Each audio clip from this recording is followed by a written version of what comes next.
Right. Good morning, Housing Authority Board of Directors. So over to you, Director Harrington.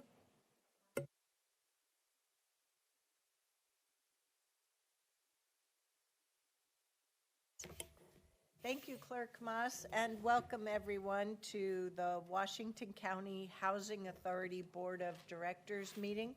Clerk Moss, could you please take the roll? Thank you, Director Harrington.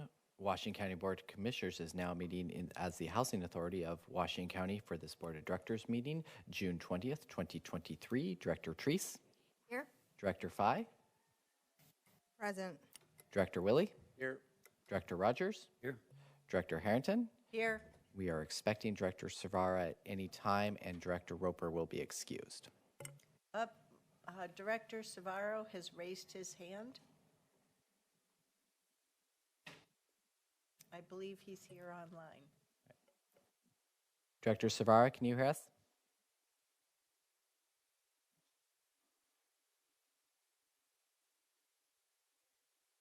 Michael, are you there?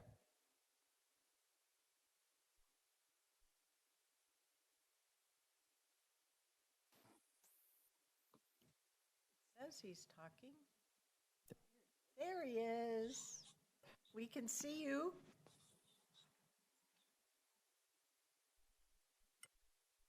We may have to switch something on our end so that you're not set up with a physical location here in the room. So if you'll bear with us for a moment. Yes, as Director Treese mentioned, our technical wizards are at it. So we'll just give it a few more moments while the polytechnical polyrazzmatazz. I didn't get that right. Oh, this is hilarious. Commissioner Rogers, with the screen behind me, occasionally you show up on top of my head.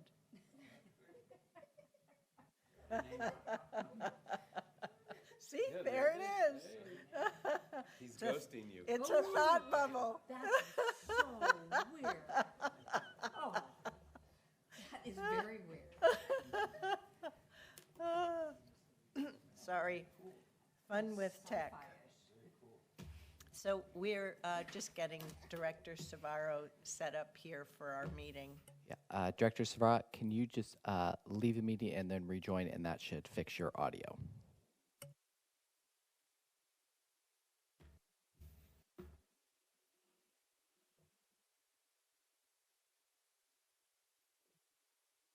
For those of you who may not have had the opportunity to tune in to the Board of Commissioners work session just before this, last week we had the opening of the grand opening, groundbreaking.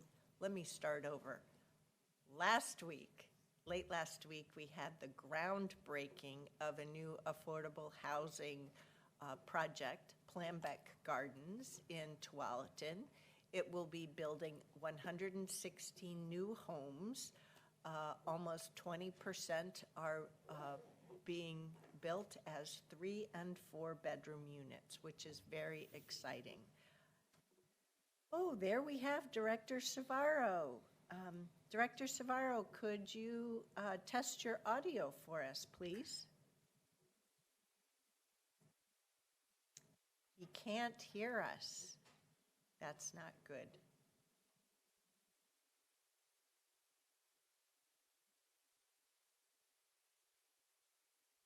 Can you hear us now?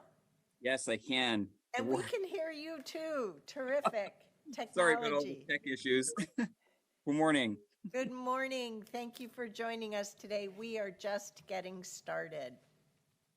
All right, the next order of business is public communication. Clerk Moss, who wishes to speak to the Housing Authority Board of Directors for up to 2 minutes today? Thank you, Director Harrington. We'll start in the room. I did not see anyone sign up in the back. Is anyone here wants to testify up to 2 minutes for the Housing Authority on housing-related topics? Not seeing anyone, so we did have one hand online, Juan Moreno. Juan, can you hear us? Yes, I can. Yep, please go ahead for up to 2 minutes. Cool. Thank you so much. Dear Housing Authority Board of Directors, I appreciate the opportunity to address a pressing matter that affects the numerous amount of residents across Washington County, which is housing. As a lifelong resident of this county, I am here today to share my concerns and advocate for much needed changes.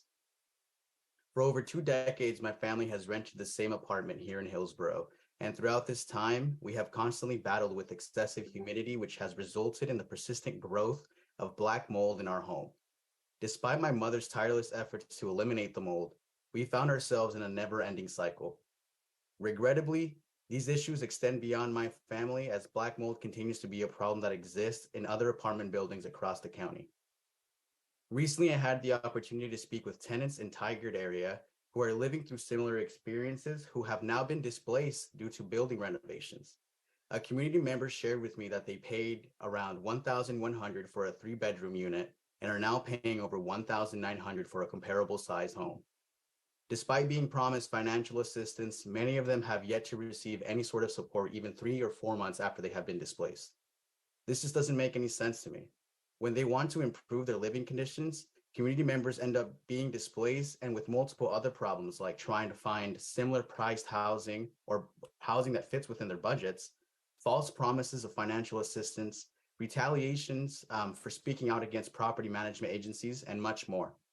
Today, I stand before you not only as a representative of my family, but also as a voice for my community.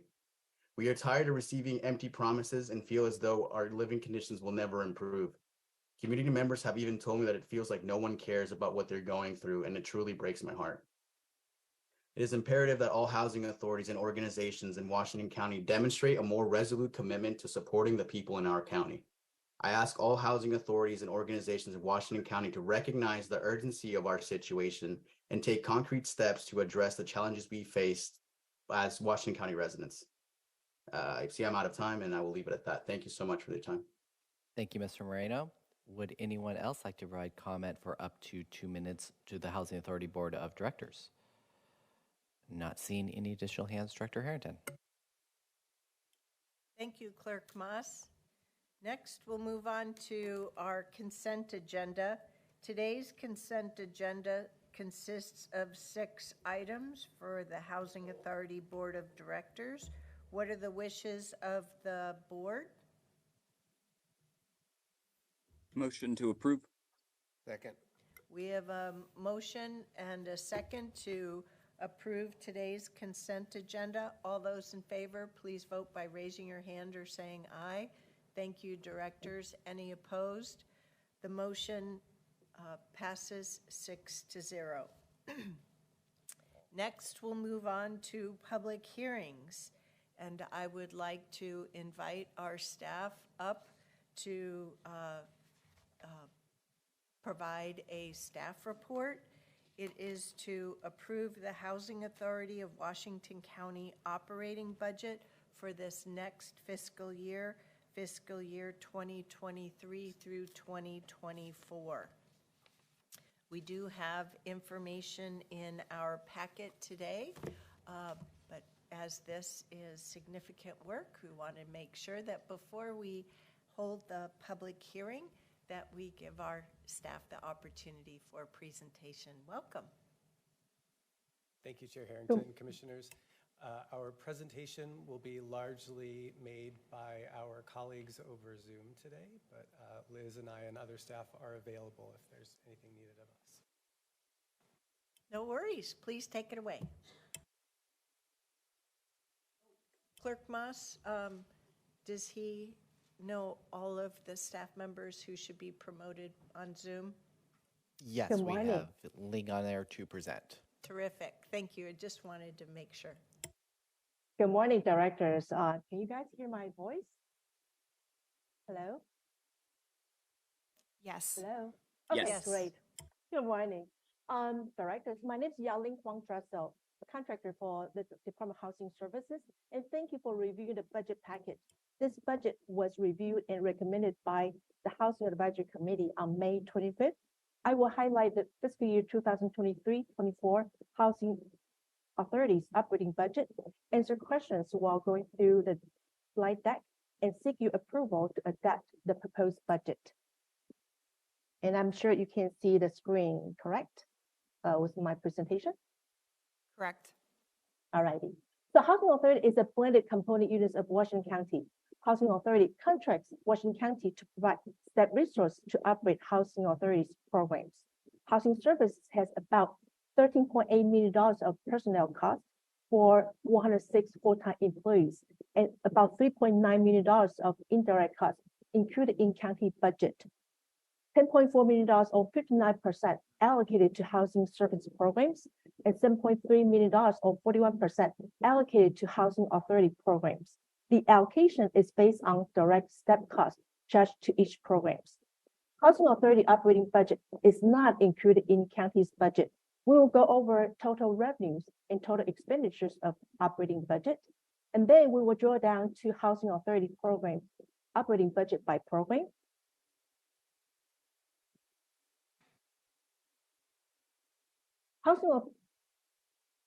The mission of Housing Authority is to provide a continuous of stable and accessible housing options and supportive services that advance equity and promote community strength. Our vision is for everyone in Washington County to have a safe, decent, and affordable place to call home. Housing Authority programs include housing choice vouchers, aka Section 8, public housing, local fund, and affordable housing programs.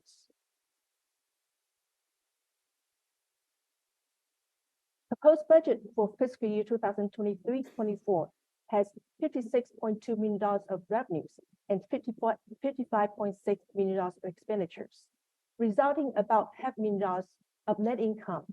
Overall, there is 14% increase in revenues and 18% increase in expenses.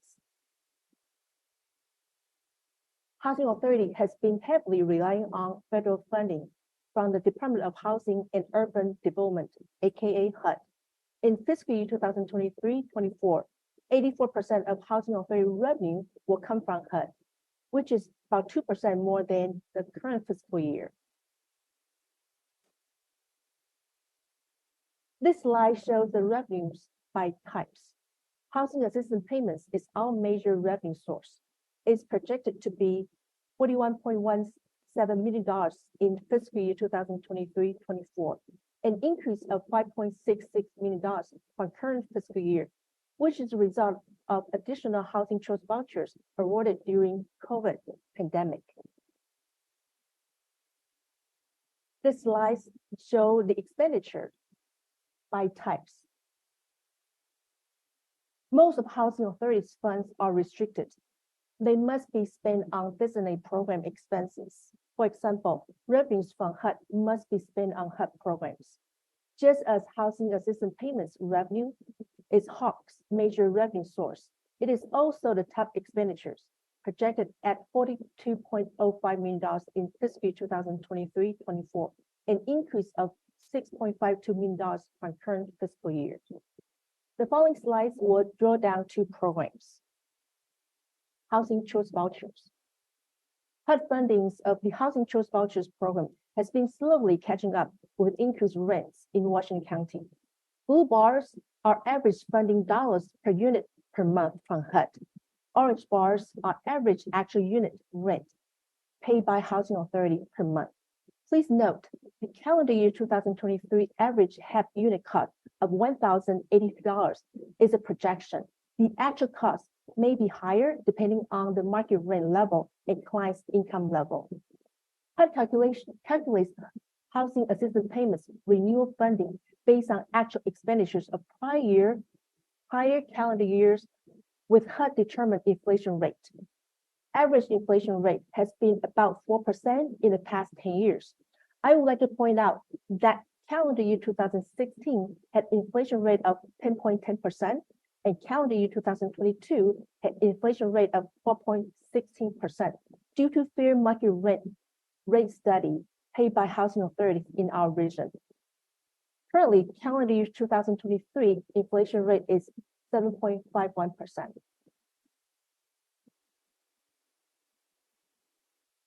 There are 60 new vouchers awarded in the past year.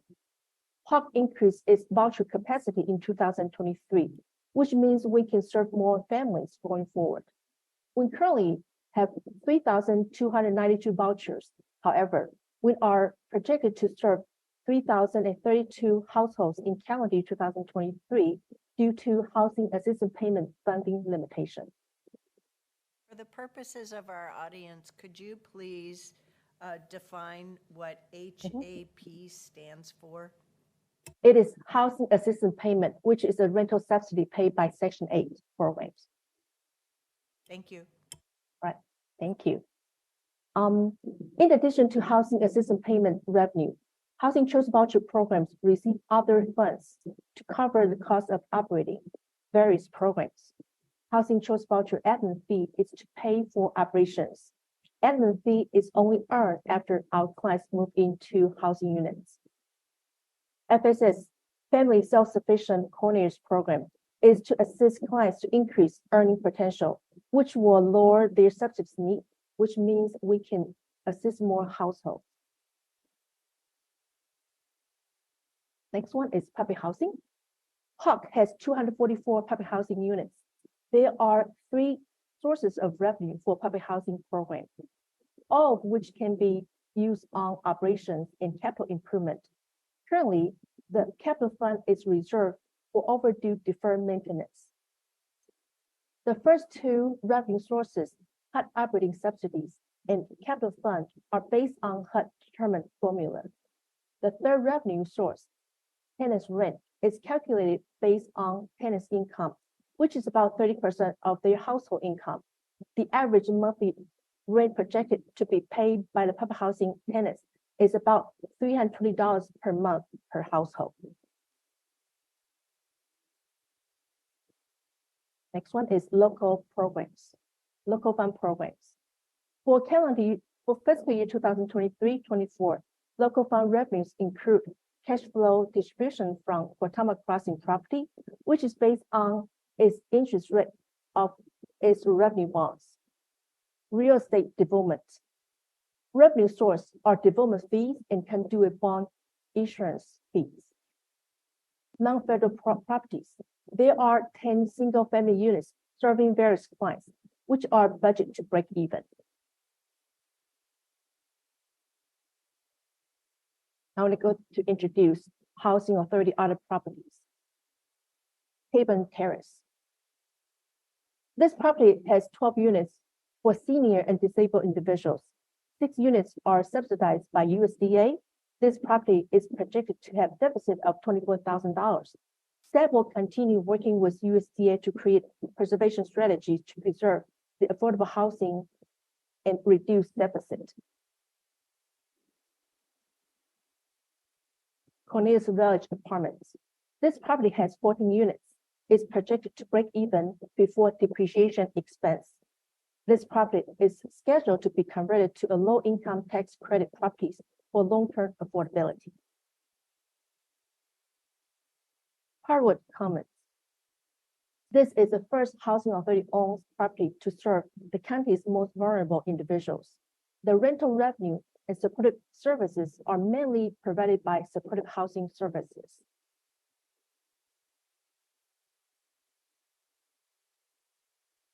Affordable housing properties. Affordable housing, which are housing portfolio owned by housing authority, may receive subsidies from federal agencies, but not purchased by federal funds. Housing Authority owns 269 units in 6 properties and 3 single-family houses under this program. Historically, Housing Authority kept rents well below even affordable rental rates, which is 60% area median income rent. This slide shows rent comparison of 1-bedroom, 2-bedroom, and 3-bedroom units. The current rent level is about 40% lower than 60% area median income rent level. Housing Authority's affordable housing portfolio had many challenges for over a decade. Since fiscal 2020-21, HAWK has been working on reposition of the affordable housing portfolio, which include 12 multifamily apartments. The goals of the reposition is to have positive impacts to residents and preserve affordable housing units for low-income renters in Washington County. As of today, 5 apartments are under the rehabilitation, and another 5 apartments are slated to be converted to low-income tax credit properties for long-term affordability. And this concludes my budget presentation. Please let me know if you have questions or comments. Directors, do you have any questions about the budget that was transmitted to us and the presentation today? Seeing none at this juncture, we'll then move on to the public hearing. I'd like to open the public hearing. Clerk Moss, do we have anyone signed up to speak to us about this budget? Thank you, Director Harrington. I'll give one last call in the room. Would anyone like to sign up on the Housing Authority's adoption of their budget for fiscal year 23-24? Not seeing anyone in the audience. Would any member of the public attend this meeting by Zoom like to provide public comment on this public hearing on the Housing Authority budget? I'll give you just a moment to utilize the raise hand function. Not seeing any hands. Director Harrington. Seeing none, I'd like to close today's public hearing. And before asking for a motion, I just want to thank all members of our staff for continuing to do the hard work each and every day to manage this portfolio, to go through the repositioning and all of the refinancing that we've taken advantage of in order to be responsible stewards of the public resources. And also for today's presentation, I know that there are, through federal and state programs which help us do this work in service to our community, there are an awful lot of requirements, restrictions, parameters, and you all manage that detail and make sure that we're providing that information to our community in a way that we can resonate with. So thank you very much for covering all of those bases with us. I really appreciate it. Directors, so we have a proposed budget before us today.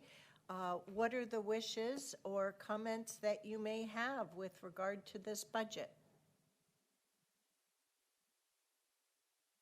Yeah, Director Harrington, I'll jump in. Thank you so much for those comments. I think just the sheer level of like expertise that the Housing Authority staff continue to show is just astounding for me, just how they're able to understand and interpret all the information and keep it all together and move us forward. And yeah, I'm also just really thankful that we're continuing to think about how we're investing in the health of the portfolio and sort of the state of the facilities that we're operating, just kind of in line with the comments that we heard earlier today.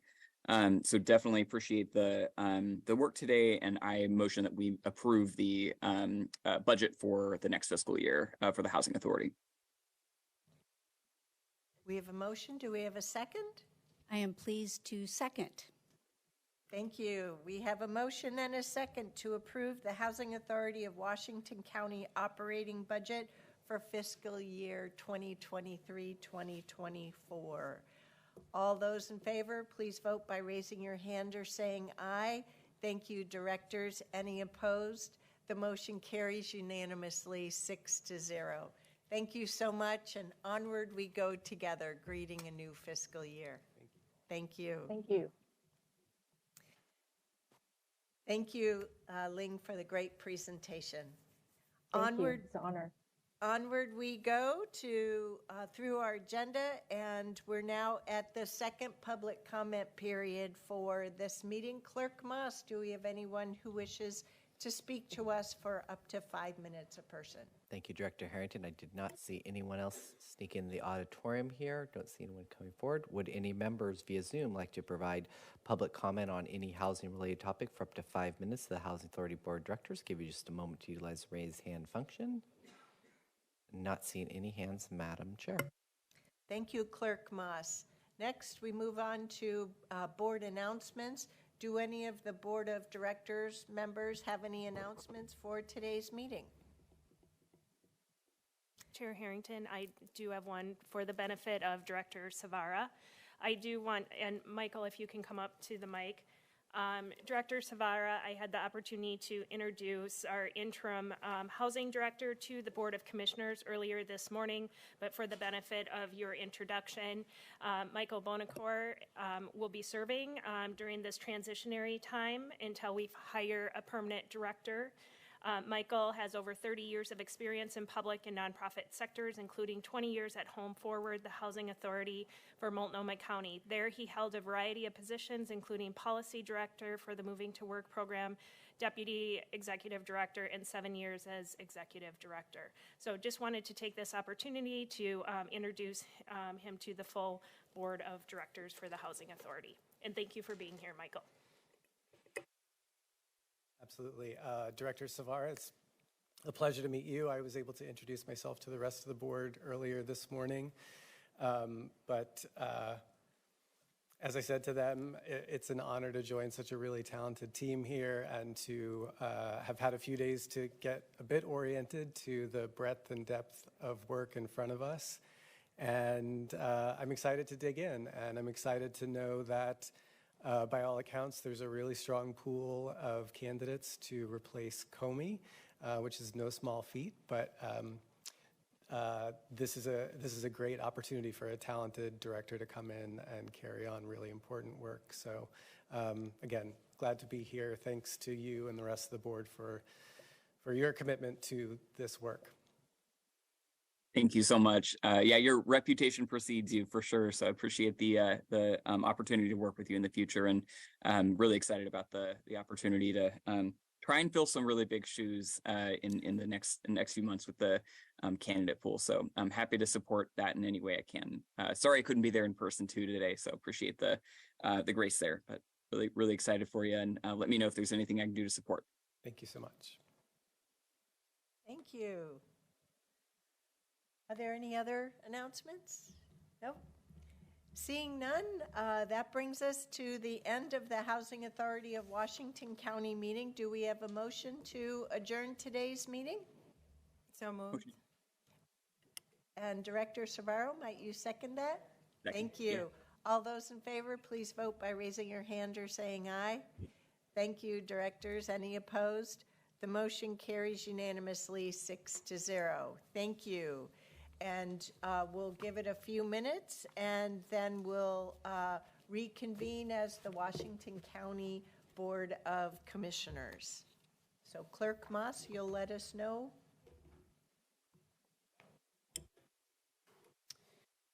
Thanks, y'all.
All right. Good morning, commissioners. And over to you, Chair Harrington, for the call to order.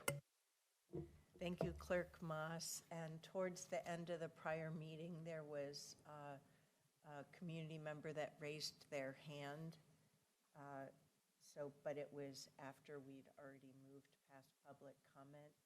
I think it was a woman named Addie. Yes, she's signed up to provide comment at the end of the budget meeting for up to 5 minutes. Okay, thank you. I just wanted to make sure.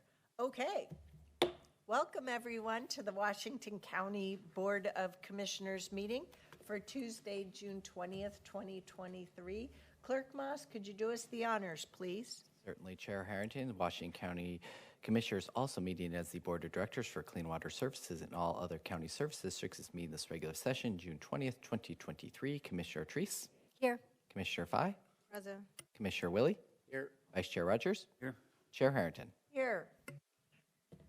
Welcome, everyone. The next item on the agenda is public comment. This is an opportunity for members of our community to speak to the board for up to 2 minutes. Clerk Moss, do we have anyone who wishes to address us today? All right, thank you, Chair Harrington. Any members in the audience in our auditorium here at the Public Service Building like to provide public comment to the board for up to 2 minutes on any county-related topic? Not see anyone coming forward. Would any members online like to provide public comment for up to 2 minutes on any county-related topic? I'll give you just a moment to raise your hand. So, Addie, I will let you go here if you would like. Can you hear us, Addie? Yes, I can hear you. Can you hear me? Yes, we can. Please go ahead for up to 2 minutes. Hello, everyone. My name is Addie Smith. By a show of hands, have any of you received my emails? My email address? Okay, perfect. Thank you, Ms. Harrington. Thank you very much. I would like to tell you a quick story, and I hope you'll give me a few extra minutes to do so. In 2018, my son was nearly killed by a Papa John's driver. That driver stopped his car in oncoming traffic. My son hit the side of his truck. That white, racist, narcissistic driver lied to Tiger Police and said that my son was speeding. Without proof and despite witness accounts from the drivers alongside and behind my son and an eyewitness from his house directly behind that Papa John's location, the disgusting racist Tiger Police stuffed tickets into my son's lifeless body. He was fortunately resuscitated by one of the witnesses before the ambulance arrived. I combed the area searching for a video of what happened. I found that video and provided it to the judge. That judge in Tigard, fortunately, was fair and a decent human being. He looked at the video and threw those tickets out. He didn't even need to hear from the witnesses. Now let's fast forward to 2020, when my son was accused by a woman of harassment, stalking, and threats. Like the racist Tigard Police, the racist Hillsborough Police did not talk to my son. They didn't investigate these lies told by this woman. I once again had audio and video to prove my son's innocence. But this time when we went to court, we were met by the systemically and structurally racist judges in the Washington County Circuit Court. My son spent 7 months in jail without an attorney to represent him, without a bond he could afford, and without a trial. He never got the opportunity to face his accuser. We have video of his lying ex-girlfriend and her family that would have disproved the lies she told. Judge Menchaca stated that my son was served for court. We have video proving that the Hillsborough Police saw my son's video doorbell and turned around, never serving him for court. Ms. Smith, I'll have to ask you to finish up, please. The problem that I have is this, and I'm going to just make it very, very brief instead of trying to provide a story about everything that has happened. Please review the emails that I have sent you. Washington County and its Washington County Administrator, Tanya Angie, must be removed. And I am not going to stop until that happens. Washington County is systemically and structurally racist, and Black people simply are not safe. Thank you, Ms. Smith. I can assure you that we have received your email information. Thank you. All right. Would anyone else that is online wish to provide comment for up to 2 minutes to the board on any county-related topic? Not seeing any additional hands, Madam Chair. Thank you, Clerk Moss. We'll then move on to today's consent agenda, and we have had some agenda changes since the first agenda was published. Item 4 was pulled from the agenda and will be rescheduled. Item 4 under the public hearings, D4, is a presentation about the county budgets. So there's actually not a public hearing on that item, but we thought it would be most useful to have that at that time. And there was an item from the consent agenda that was pulled off of the consent agenda and has been moved to the action item. So that leaves us with 21 items on today's consent agenda. 1 set of minutes, 6 items from Clean Water Services, and I want to comment here that I always find this time of year very interesting with Clean Water Services contract items, because we get to learn more about what it takes for Clean Water Services to restore clean water to our watershed. There's 1 item from Community Corrections, 7 items from Land Use and Transportation, a lot of good work there, 4 items from Health and Human Services, vital work for our community, and 2 items from the Office of Community Development.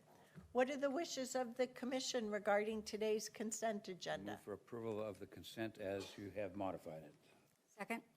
We have a motion and a second. All those in favor of adopting today's consent agenda, please vote by raising your hand or saying aye. Thank you very much, commissioners. Any opposed? The motion carries unanimously 5-0. Today's a big day. We are adopting our various budgets and component parts, so we have 10 different public hearings to get to today. And we will start with Clean Water Services. We have work before us to adopt the resolution and order, which is needed to adopt the Clean Water Services fiscal year 2023-2024 budget and make appropriations. We held our budget committee meeting on Friday, May 5th, and we have our staff members before us to provide the overview presentation. Welcome. Thank you. Good morning, Chair Harrington and members of the board. My name is Kathy Leader. I'm the Chief Financial Officer with Clean Water Services, and I'm here to present the staff report on 2 public hearings for us today, the budget adoption and also the rates and charges for fiscal year 23-24.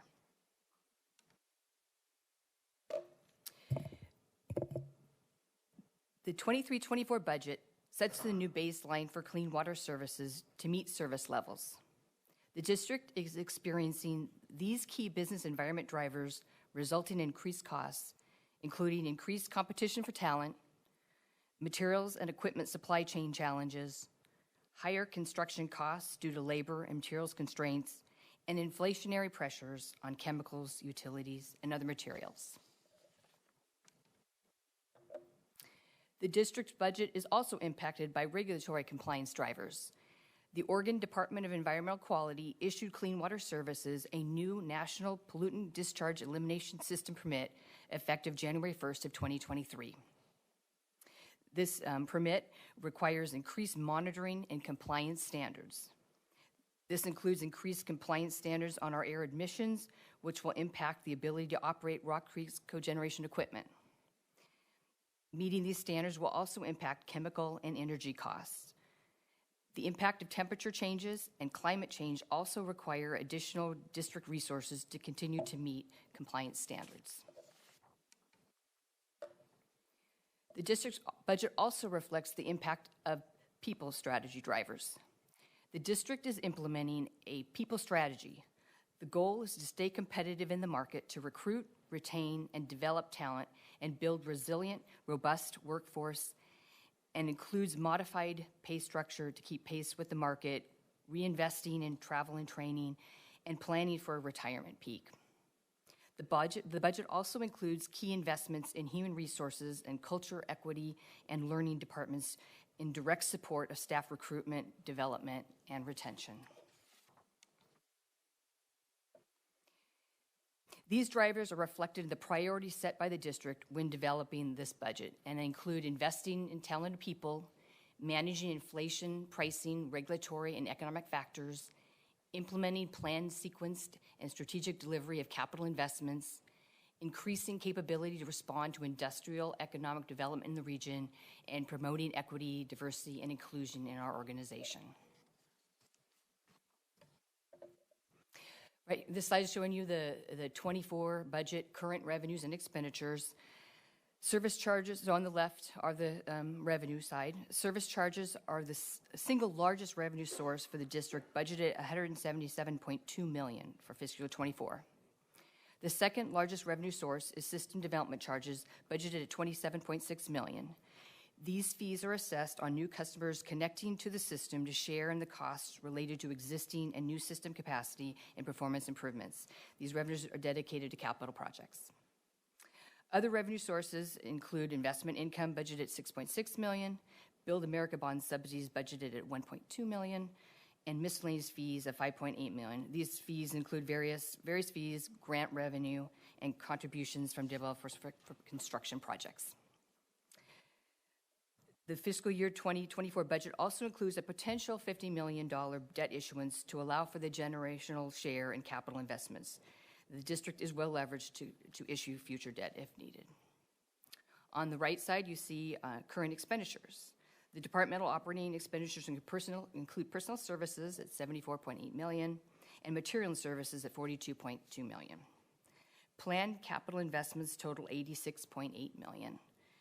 Debt principal and interest payments account for $19 million of the budget expenditures, and the other outlays of $11.5 million include utility bad debt expense, franchise fees collected and remitted to the cities, pass-through of right-of-way fees and local rates to the cities with industrial customers within our city limits, and other mid-year personnel adjustments.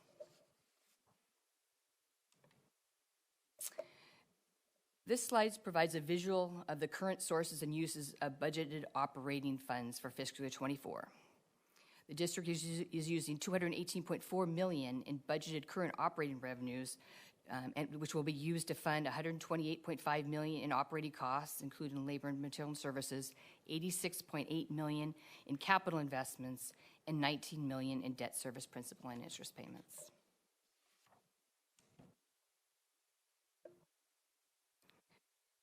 The approved budget for fiscal year 24 is setting a new baseline. The budget reflects a total expenditure of $234.3 million, an increase of $8.7 million, or 3.9% compared to the prior year. Operating costs increased by $16.7 million over the prior year. Operating costs include personal services and material services. These increases reflect the district's new baseline as we invest in people, and an increase in material and services reflecting planned increases in chemical and energy costs to meet regulatory requirements, ongoing supply chain issues, and inflation, along with anticipated increases in insurance, software licensing, and contract services for the district. Debt principal and interest payments are budgeted to increase by $1.8 million. This increase reflects the planned bond issuance of $50 million in fiscal year 24 to fund key capital investments planned in that year, including the renovation to the Research+Innovatio Partners and Lab building, also known as the Ripple Building, which our lab will be located in, and the Rock Creek primary clarifiers. Other fund outlays are budgeted to increase by $973,100, and we talked a little bit about what those relate to. I really wanted to focus on our capital improvement program. The capital improvement program is budgeted to decrease by $10.7 million. This decrease reflects a new approach the district is taking to capital improvement planning. In prior years, the district operated in a just-in-time delivery model in which we fully budgeted capital project costs to serve potential economic growth. Projects were only initiated if the growth need occurred. This practice resulted in a higher projected budget appropriation for the capital projects that did not come to fruition. It did not provide for adequate planning and pre-design readiness for projects. Historically, less than 75% of the CIP budget was spent annually under this just-in-time approach. The district has adopted a new planned sequenced delivery approach as part of the fiscal year 24 budget. Only active and on-schedule projects will be budgeted as project costs in the current year. Additional funds have been placed in contingency to meet the need should a new project occur. Movement of these funds from contingency will require board approval. We will also use this new approach to invest in planning and pre-design for projects to be shovel-ready by reducing the project delivery schedule.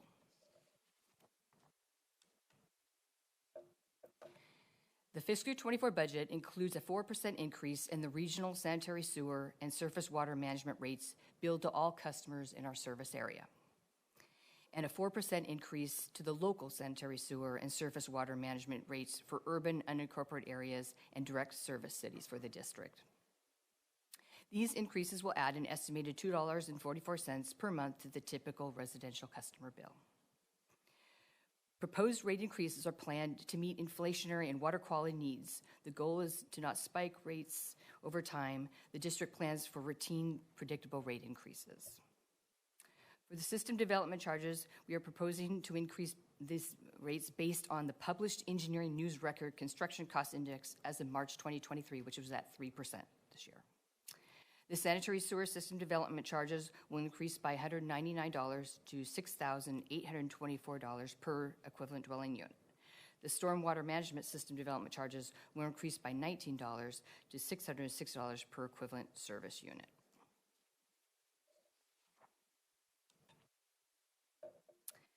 The district's average combined sanitary sewer and surface water management rate changed to all customers that is charged to all customers the district bills directly is proposed at $62.50 per month. This rate includes both the regional and the local fees. This combined rate is lower than our comparable cities, including Vancouver, Salem, McMinnville, Lake Oswego, and Portland, even though the district provides a substantially higher level of wastewater treatment than nearly all providers of comparable services. The district is able to provide a higher level of treatment at a lower cost because of our long-term financial strategy for service delivery. The 10-year annual average increase in combined sanitary sewer and stormwater management rates is 3.4%. This trending reflects the district's adopted policy of reasonable rate increases on a regular or annual basis to promote predictability for the customer and revenue stability for the district. The district provided rate relief in fiscal year 21 in response to the pandemic. The deferral planned rate increases in fiscal year 21 resulted in a slight increase in rates in fiscal year 22. However, the district did not need to spike rates and has been able to stabilize the planned increases in recent years. Rate growth is vital to the long-term financial health of the district and its ability to invest in infrastructure for growth and resilience, maintain service levels, and meet increasingly stringent federal and state water pollution control needs. That completes the official staff report, but at this point I'd like to introduce Mr. Terry Song, who was the budget chair for our budget committee this past year. And Mr. Song. Thank you, Kathy. Good morning, Chair Harrington and the board. I'm the Clean Water Services Budget Committee Chair. The Budget Committee met on May 5th to discuss the budget, and we recommend approval. Thank you. With that, I open it for any questions that you have for us. Thank you, Ms. Leader and Mr. Song. Really appreciate your being here today. Sorry, I have a cough lozenge in my mouth, and I didn't want to cause it to be a projectile. Commissioners, do you have any questions before we start with the public hearing? Make one quick comment, and that's going to be true of the county budgets as well. Sometimes when people are watching after these hearings, they're saying, boy, they're not asking anything. They are not aware of the number of meetings that we've already had. We've kind of done the slow slog through these budgets more than once, so it's not that we are not paying attention or caring. We've paid a great deal of attention, and we've gotten to this point. And Terry, thank you for your leadership on that budget committee as well. You're welcome. Thank you. Anyone else?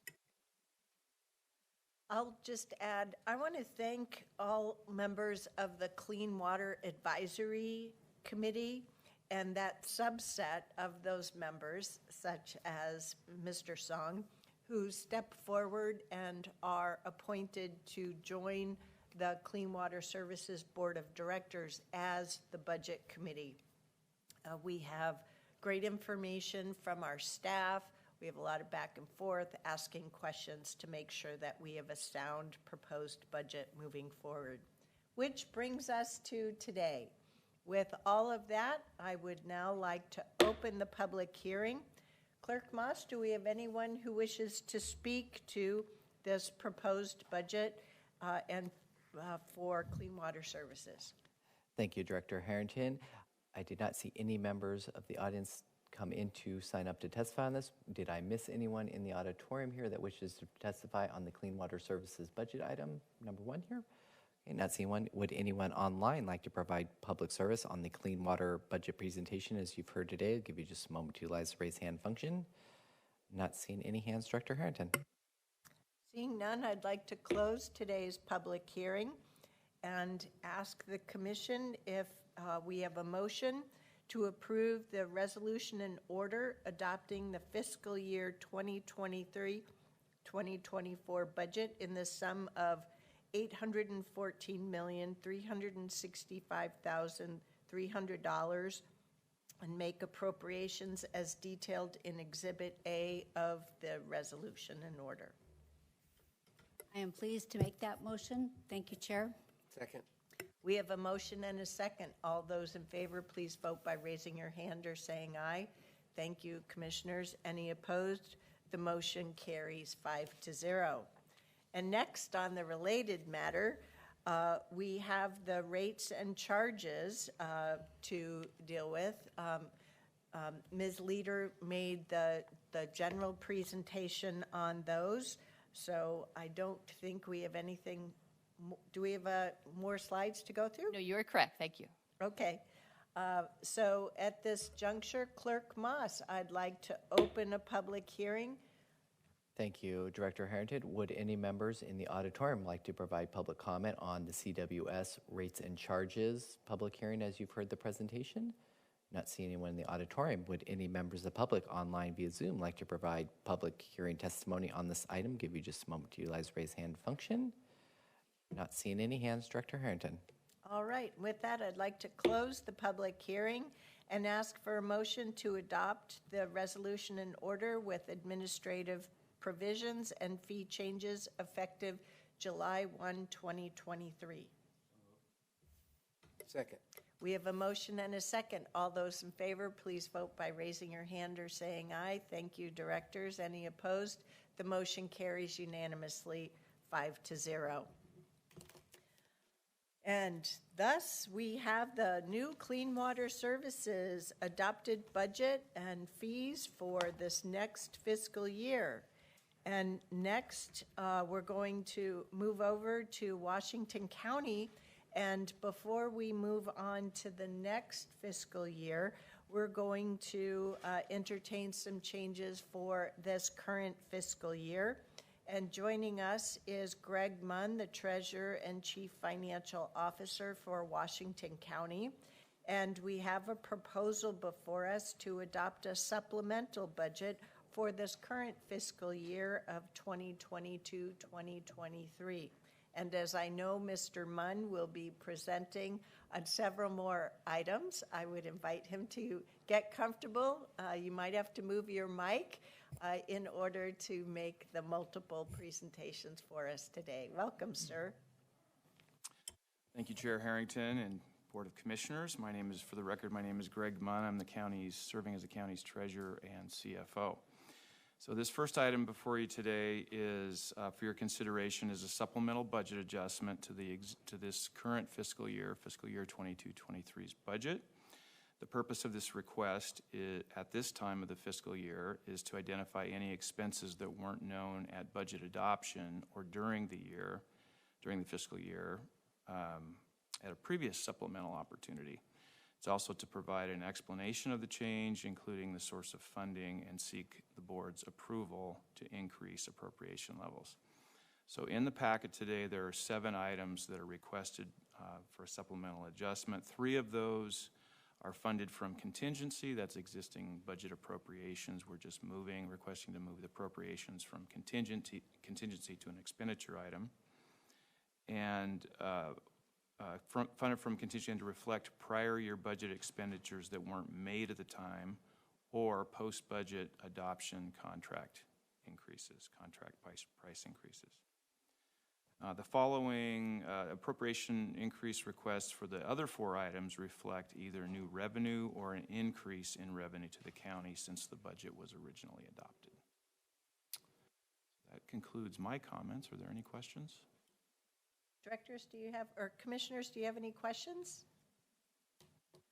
Okay, seeing none, I'd like to open the public hearing on the supplemental budget proposal. Clerk Moss, do we have anyone who wishes to speak to us? Thank you, Chair Harrington. Would any member in the auditorium like to provide public comment on this public hearing supplemental budget? Give you just a moment to stand up or come forward, raise your hand.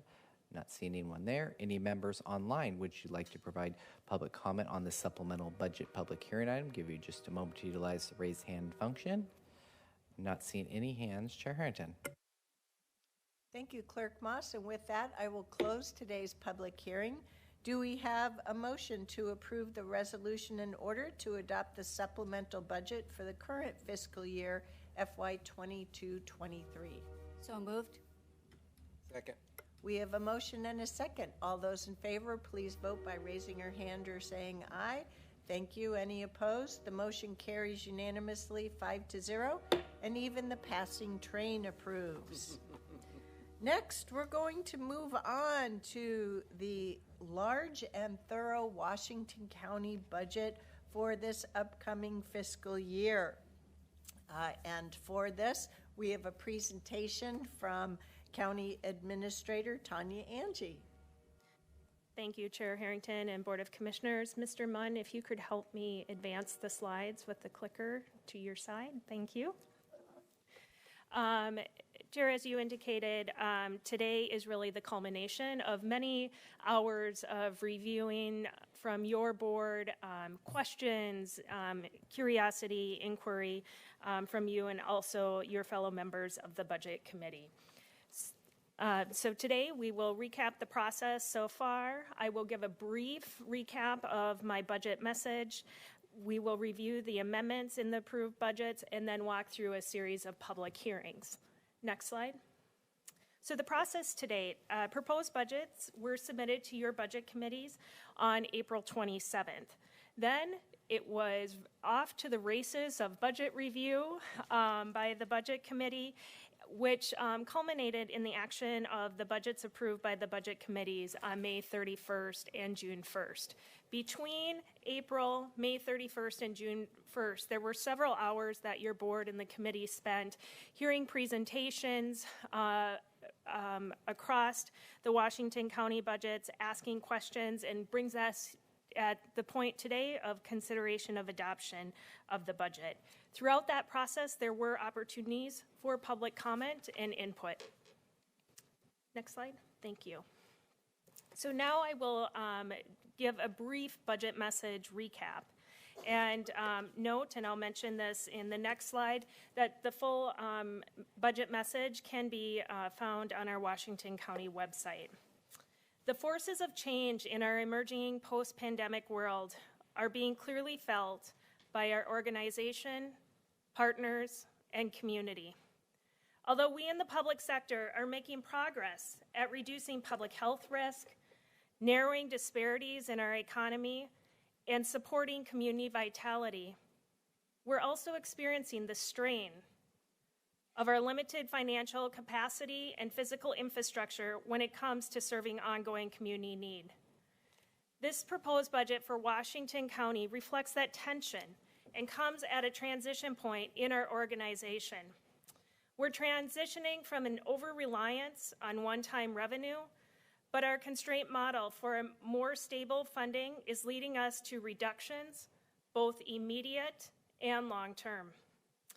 Antiquated systems and processes have served us well for decades, but are now in need of replacement and the funding to support it. We find ourselves in a stressful period, a time when doing more with less must give way of simply doing less. That's a challenging prospect for an organization that's devoted to customer service. Looking forward, I'm seeing a better Washington County emerging from this transitionary period. Although painful, this year's proposed budget is helping the organization pivot from its reliance on one-time revenue toward financial sustainability and stability. We are in the early stages of replacing key systems in our critical 24-hour facilities, systems that have simply reached the end of their useful lives. We are taking the first steps toward retooling key technology to better support our payroll, human services, accounting, and other core business processes. The budget itself has been restructured this year for increased transparency and fairness, while carrying on our commitment to equity through the second year of implementing the budget equity tool. Each of these reforms will provide our One Washington County with a foundation of organizational strength on which the board and community can build a refreshed strategic plan. I'm so grateful for the hundreds of hours of staff time and care devoted to the construction of the proposed budget this year, starting with our very small budget team in finance. And the budget team is here, and I would like the 4 members of the budget team to stand to be recognized, and they didn't know I was going to do this, but just wave.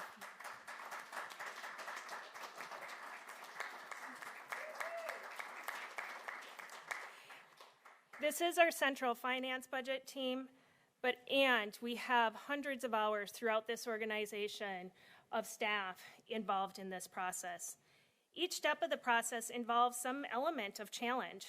As our Washington County team worked to guide the organization through the reduction scenarios process, balance, and rebalance each fund to ultimately deliver the proposal before you.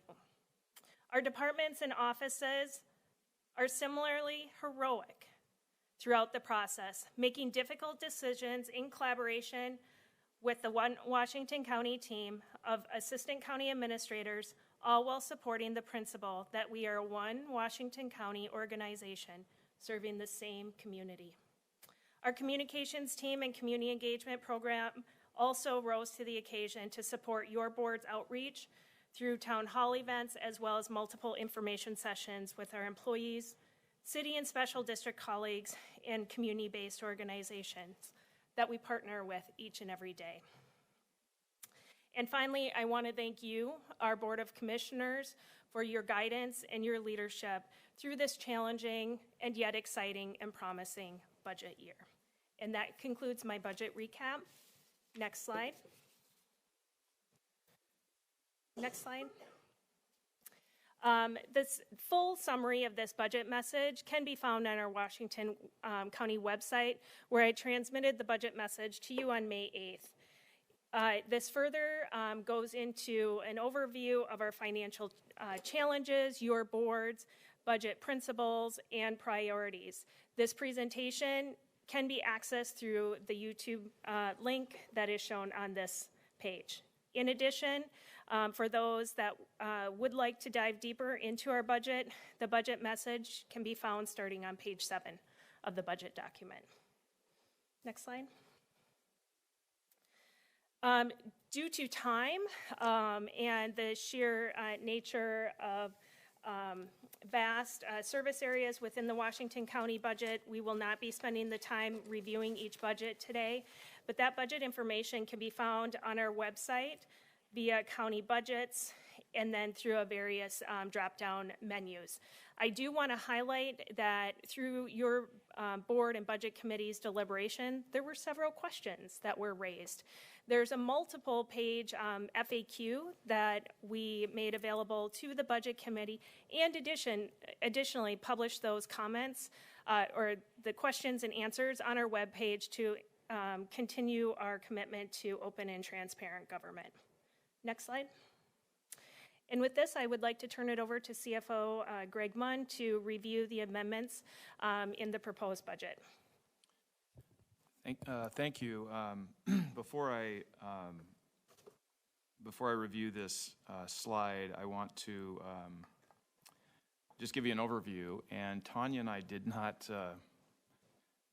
coordinate this, but it was interesting to hear what she had to say and how closely what I have to say might parallel that. So I just wanted to give you some of the key points of the process over the last 12 months and acknowledge staff across the county that have participated to produce the balanced budgets that are presented for your consideration today. So first of all, I want to just note out that we have over 100 users in our Questica email distribution. These are folks that are the base budget builders that build the small components that work their way up to an overall balanced budget. I'm sorry about that.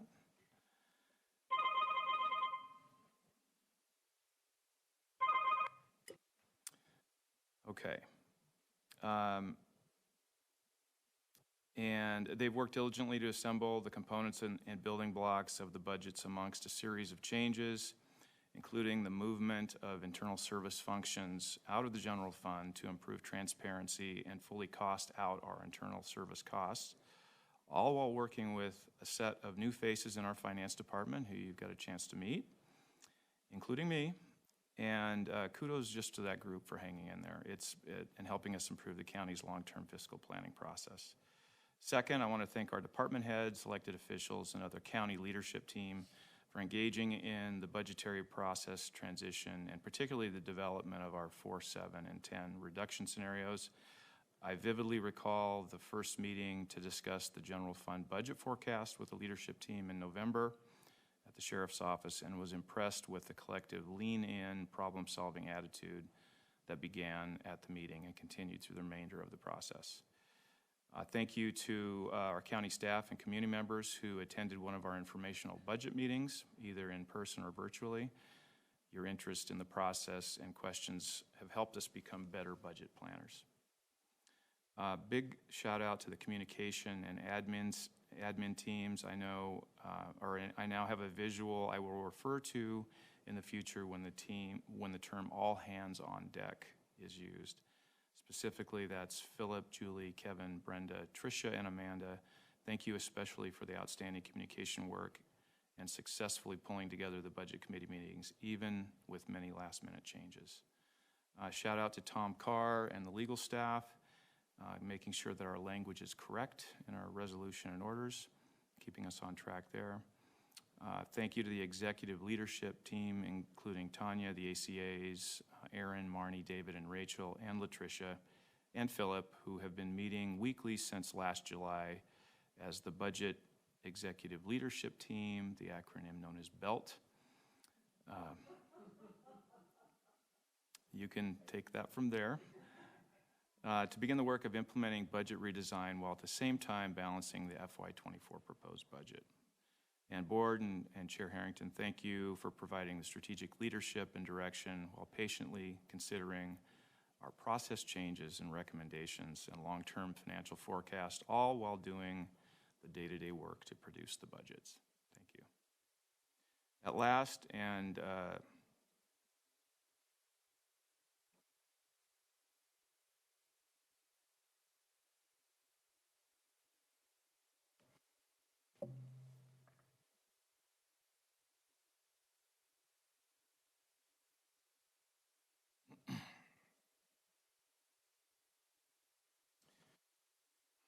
at last, but certainly not least, a big thank you to the budget office staff, led by Steve,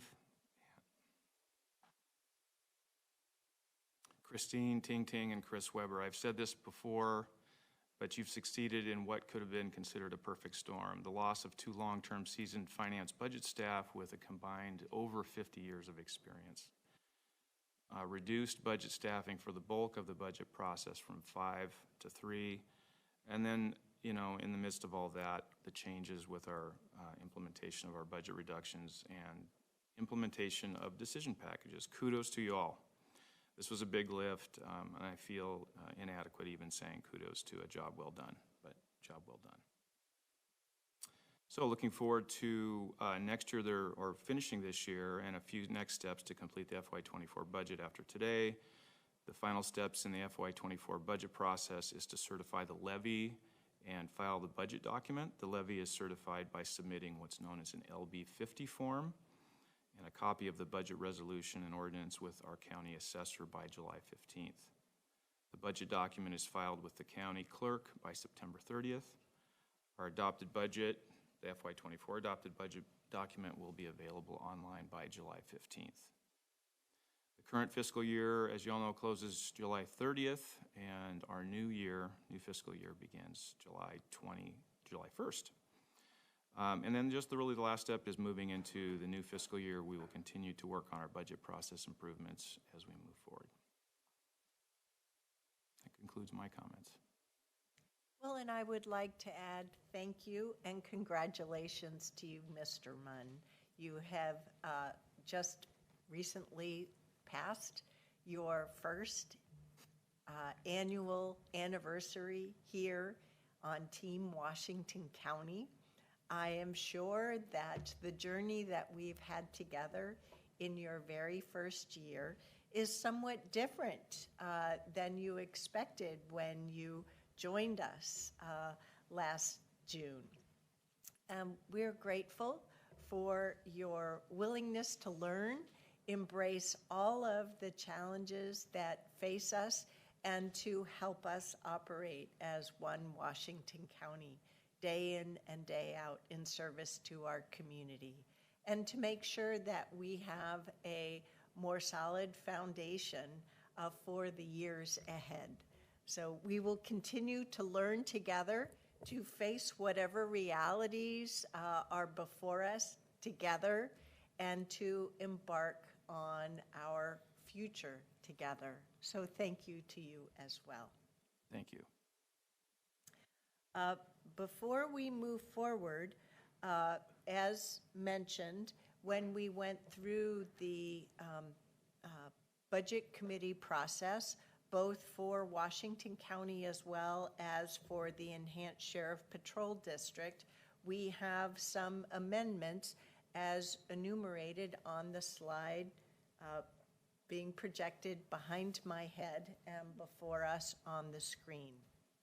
I just want to make sure before we move forward, will we need to have a separate motion to adopt these amendments into our final budget adoption, or did we take care of that by virtue of the approval in the two different budget committees? Just double checking. Yeah, you are correct on the latter, Chair Harrington. That we've taken care of it through the approval process on the budget committees. I just wanted to make sure that we were all on the same page. Great. So before we move forward with the various public hearings and component parts, are there any comments that commissioners would like to share at this juncture? Go ahead, Commissioner Treese. Thank you, Chair Harrington. This has been a really tough year. We all know that. And I am so proud to be part of an organization that has worked so effectively together. This is, it's been amazing to me to watch the different staff departments, to watch how everyone worked and felt the pain as we move forward. So my thanks to the organization. Greg, to you and to your team, thank you so much. You referenced thanking me as part of the Commission for Leadership. I want to in turn thank you and your team for providing the information and providing the clear, solid picture so that we could provide guidance. That's such a key element there. And this year I have felt very confident through the process and understanding all the different pieces. And that is due to the clarity and the communication skills that you and your team have put forward. So thank you for that. To CAO, Angie, you've done a great job. This has been tough. There's no question. And to my fellow commissioners, thank you for your work. Thank you for your attention. We had tough discussions, but I'm really pleased at where we are. So thank you for the time, Chair, and congratulations in advance. Any other commissioners? Sure, I'll make a comment. Greg, I appreciated the various meetings we've had. It's important, I think, that we continue to improve. And it was a difficult start. We know that, but this is a start. And I'm saying that for your budget people out there as well as the internal staff, that this isn't a one-time adjustment. We understand that with inflationary changes that we're seeing. We also understand that we're going to need to start budgeting in some capital improvements, and that's going to take that to any surpluses we have or any sort of contingencies we have to further strain. So I think that as difficult as this year was, next year's going to be even harder in many respects. I do appreciate the way you've disaggregated a number of activities, so it's much more transparent in terms of what general fund is supporting and what it's not. And I think that the improvements that we've chatted about of making it a little more readable on some of the documents, I think that's going to be important. But gird up, you've done a good job this year. Next year, put on the armor again, ask your staff to do that. And Tanya, I think you're well aware of all the issues that you're going to face this coming year. So for our partners out there in the cities, our partners out there in the various organizations, Washington County isn't one and done. I mean, this is an ongoing issue that we're going to need to have lots of conversations. And this board is, I echo Commissioner Teresa's comments. I've been very pleased that they've been very strong in trying to understand not only what the severity of the issues that we're facing, but in dealing with them in a very positive and productive way. So you've got a board willing to do what needs to be done, and that's important. So thank you. Go ahead. Thank you, Chair. Great job, Greg and Tanya and the team. I appreciate the work and the thought that you and your team has put to get us here. I understand the need to make difficult decisions when it comes to allocating funds and operating within our fiscal challenges. I also understand that it is equally important to recognize the invaluable role that our community partners play in fostering and building resilient communities. Without new sources of revenue, we are between a rock and a hard place. And I think it's our job, or I predict it's our job, to choose the latter or the lesser two evils. I'm deeply committed to our community and feel the need to again express that the shifts in community network funding are quite large and will have a negative impact beyond the next fiscal year.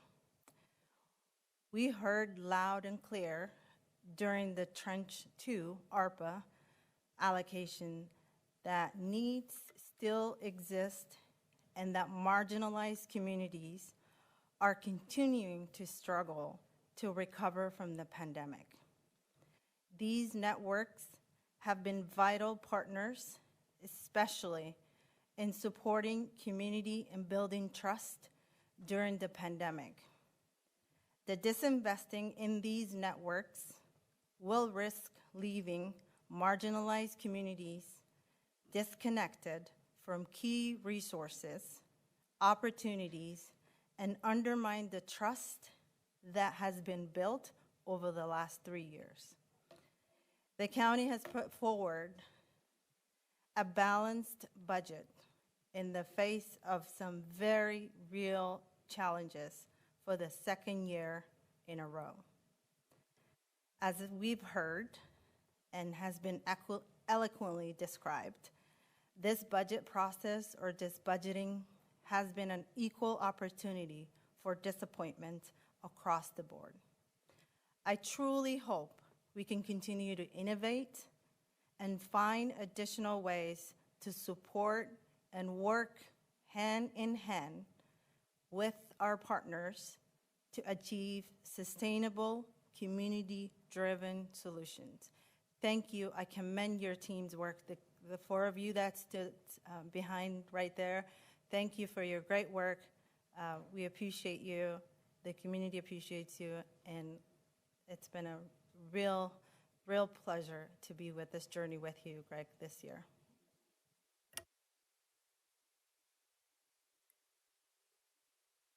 Well, for me, I just want to say, Yahoo, we're done. Let's party, and then we'll worry about next year in a couple of weeks. Yeah. So anyway, congratulations on that. Glad to buy the beers for the finance team out there when we get time. So there we go. Congratulations. Well, and before we can do that and have the team collect on your offer of those beers, we have 7 different public hearings and action items that we need to go to. And while everything has been said, but not everyone has said it, I would like to add my additional thanks. We have multiple major parts to our organization covering public safety and justice, records, assessment, taxation and elections, housing, health and human services, land use and transportation. Multiple groups delivering services for general government, leadership, and other services, such as through the County Administrative Office, our legal team, finance, human resources, facilities, parks, the Washington County Cooperative Library Services, our community engagement and Office of Equity team, and many others.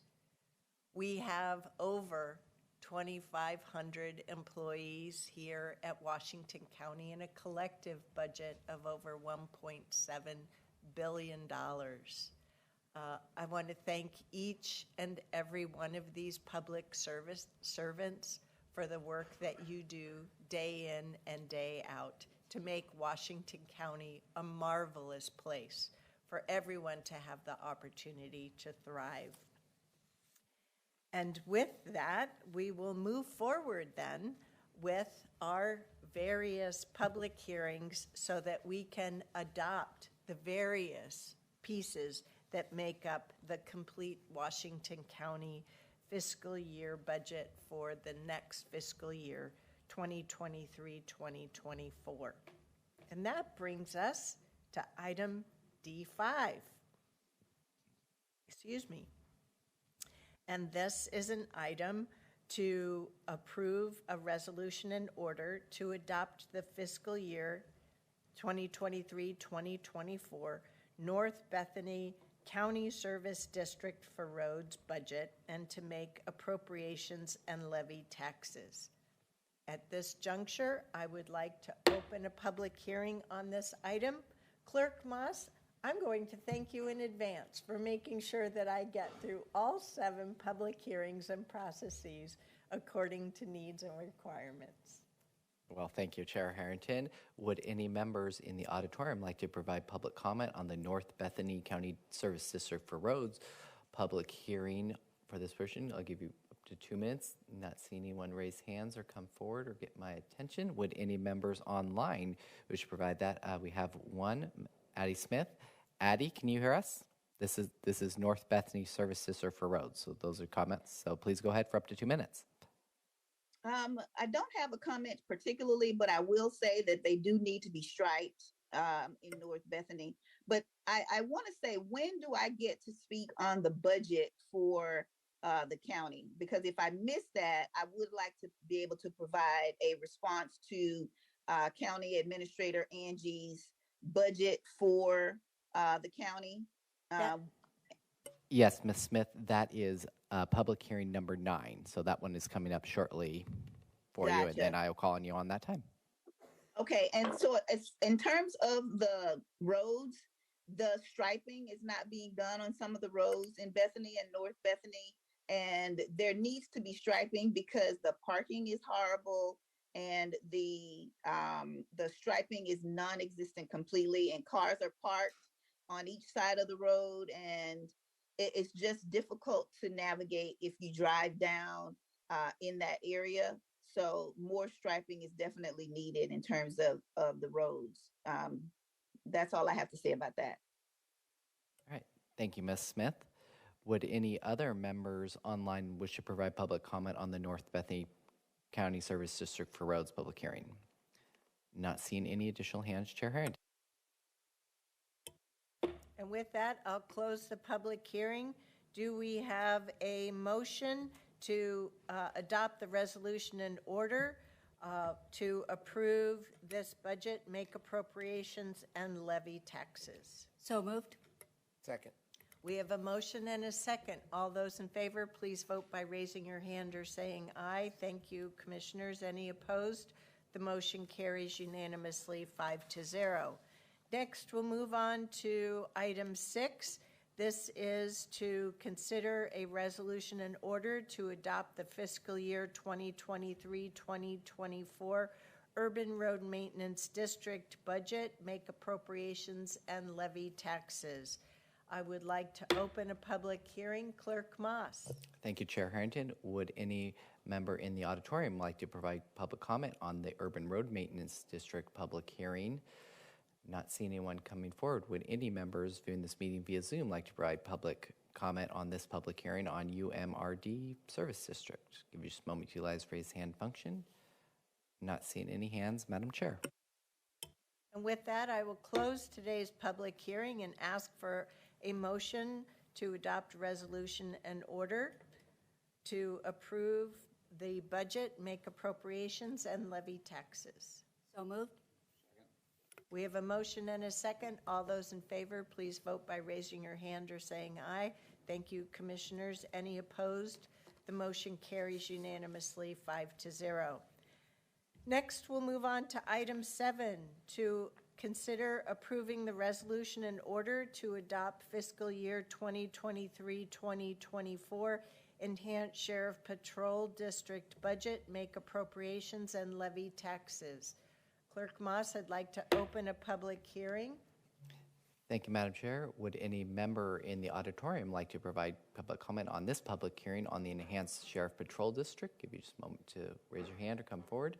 Not seeing anyone. Would any members viewing this meeting via Zoom like to provide public comments on this public hearing on the ESPD budget? Give you just a moment to utilize the raise hand function. Not seeing any hands, Madam Chair. Thank you, Clerk Moss. And with that, I'd like to close today's public hearing and ask for a motion to approve the resolution in order to adopt the fiscal year 2023-2024 Enhanced Sheriff Patrol District budget, make appropriations, and levy taxes. Moves.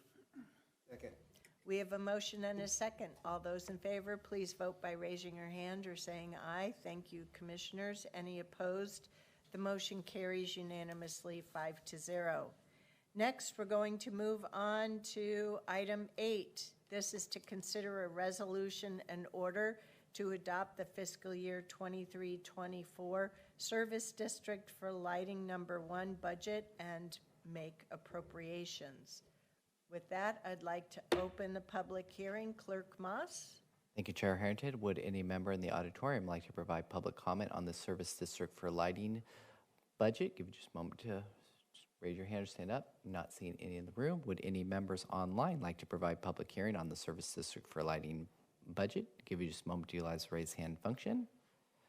Not seeing any hands, Madam Chair. Excuse me. With that, I'd like to close the public hearing and ask for a motion to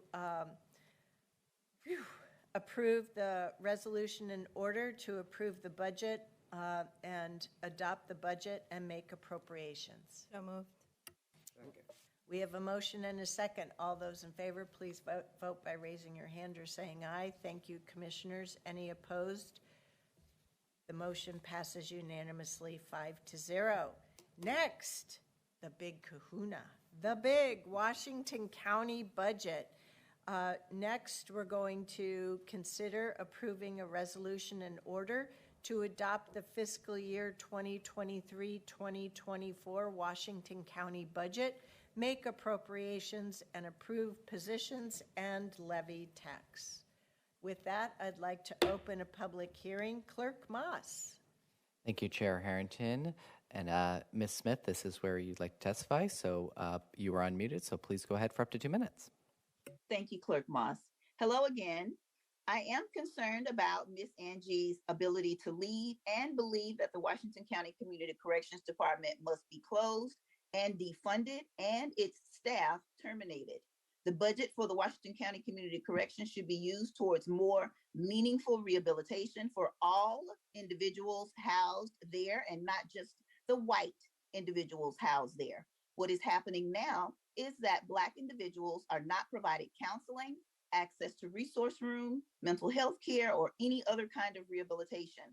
Until this can be a facility where all individuals are treated fairly without racism, discrimination, and bias, this facility must be closed.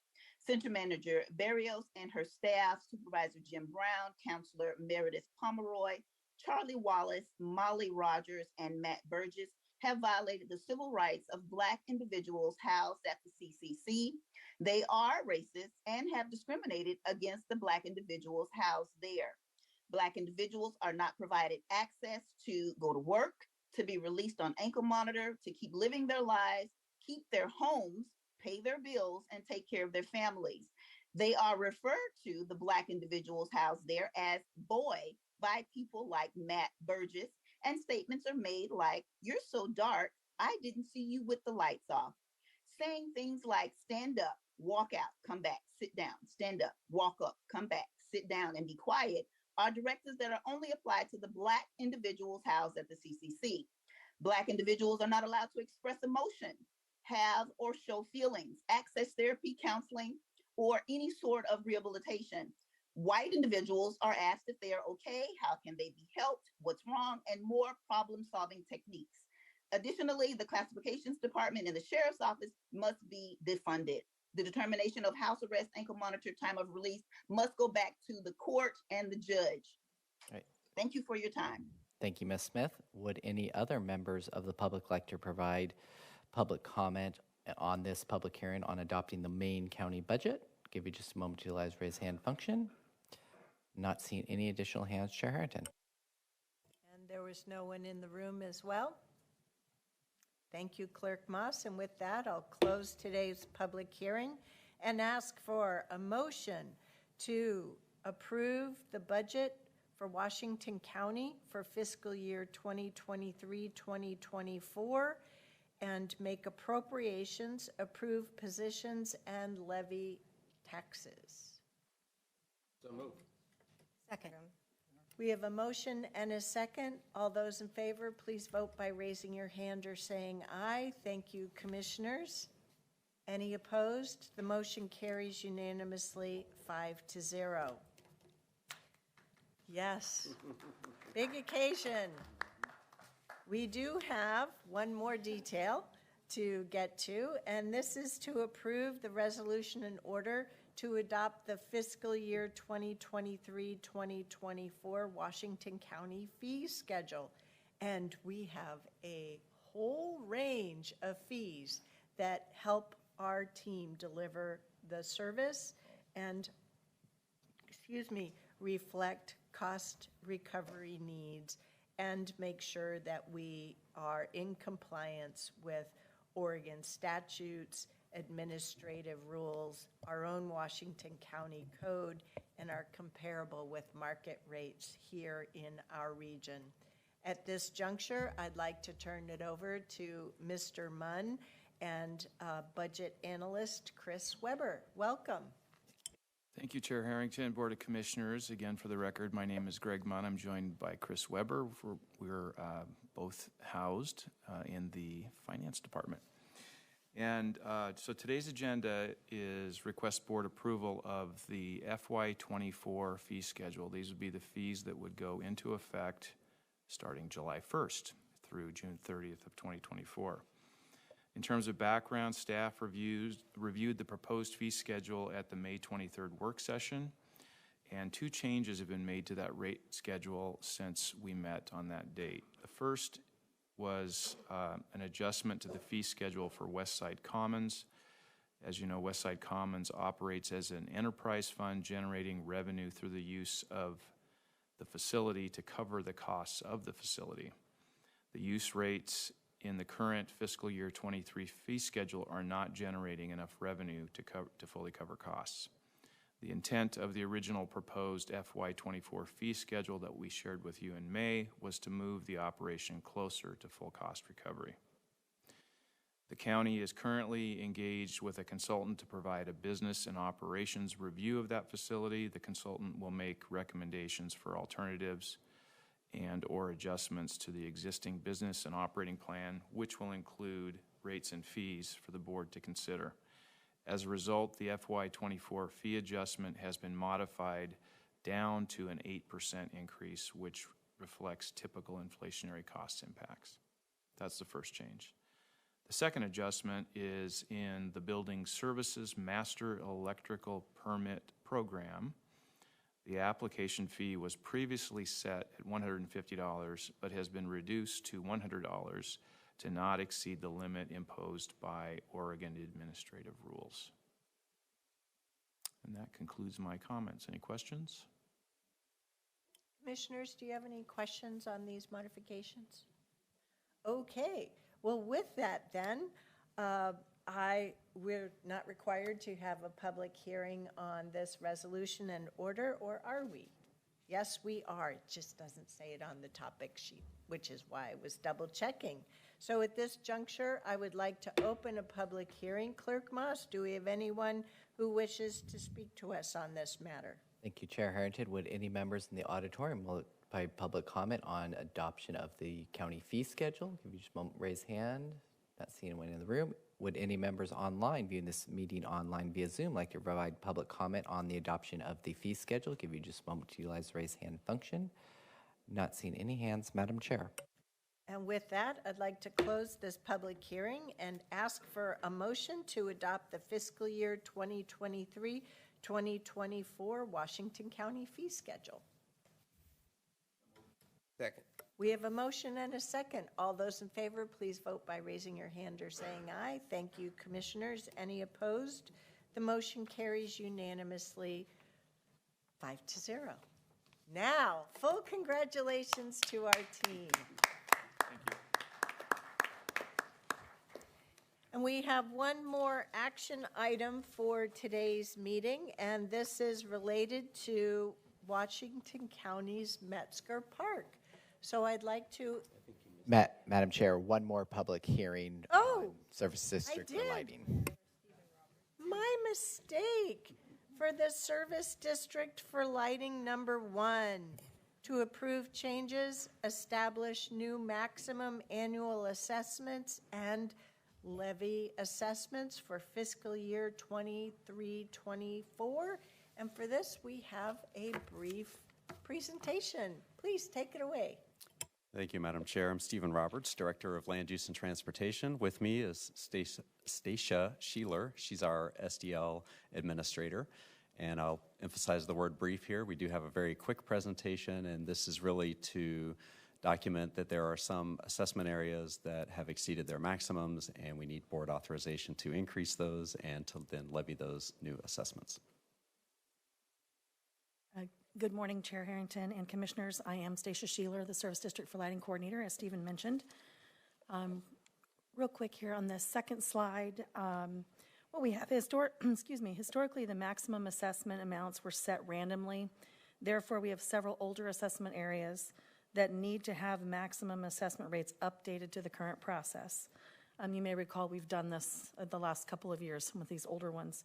The current process is to set the maximum rate at double the annual rate, allowing flexibility for potential increases without going through the approval process each time there's an adjustment.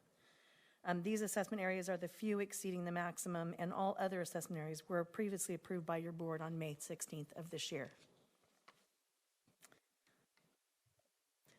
Following the public hearing, staff recommends approving the new maximum assessments and levying assessments for fiscal year 23-24. And do you have any questions? I don't have well, I do have a question, but it's more to invite you to ensure that our viewing public has the opportunity to understand. With the Service District for Lighting number 1 and your very careful counting of all of these different areas and the costs, it's my understanding, if you could rather, please provide us with just an overview of how you go through a process each and every year of making sure there's cost coverage, so that adjustment that we're making for those remaining properties for increasing the maximum is just to make sure that there's administrative efficiencies in meeting those year-over-year changes. Could you speak to that for us, please? Yes. Would you like me to take that? Yeah. Okay. So every year we go through and we audit the 48,000, just less than 48,000 tax lots and each assessment area, which is just under 1,300 assessment areas.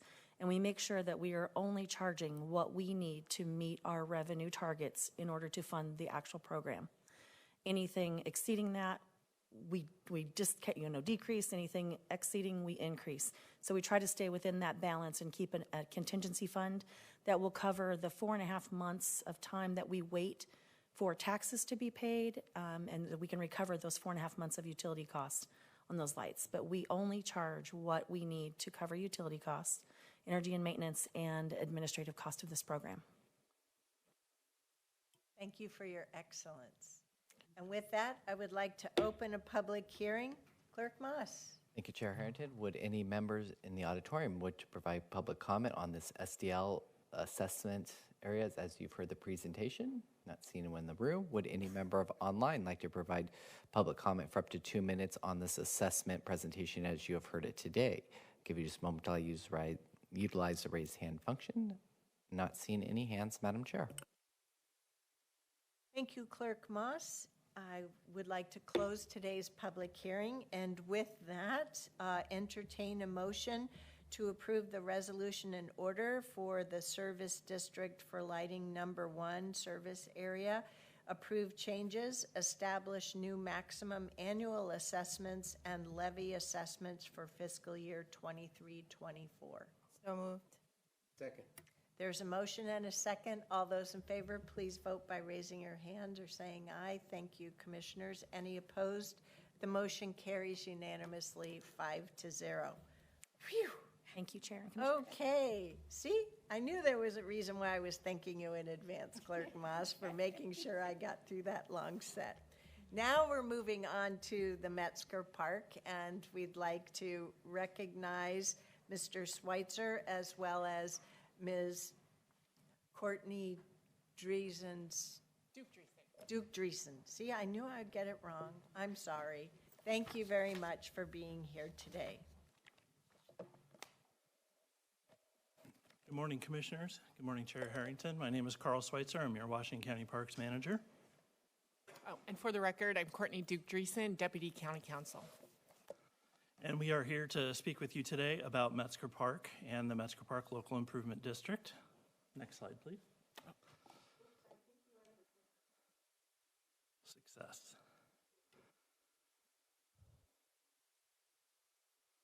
There we go. So today's purpose is to provide some information about the Metzger Park Local Improvement District, its maximum annual assessment, and some details about those. And then we have a couple of requests for the Board of Commissioners. The first is to consider adopting the resolution in order to levy the Local Improvement District's maximum annual assessment for fiscal year 23-24, and also provide some direction to begin the process of increasing the maximum assessment for the Local Improvement District for fiscal year 24-25.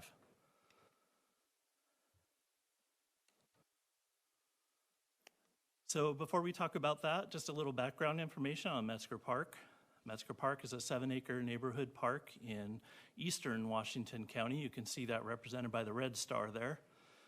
The land was acquired in 1921 with the deed specification that it is to be used for public park purposes, and the Metzger Park Local Improvement District was established in 1975. Here's a map of the boundary of the Metzger Park Local Improvement District. I won't walk you through that, but it's a pretty big geographic area. And this map is a little hard to see, but it represents some of the partner agencies that either are adjacent to or overlap the Local Improvement District. In the top left-hand corner, the sort of pinky color is the city of Beaverton. The white area is unincorporated Washington County outside of the Local Improvement District. The blue color on the right side of the image is City of Portland inside of the district, and the large green overlay of the district is the City of Tigard.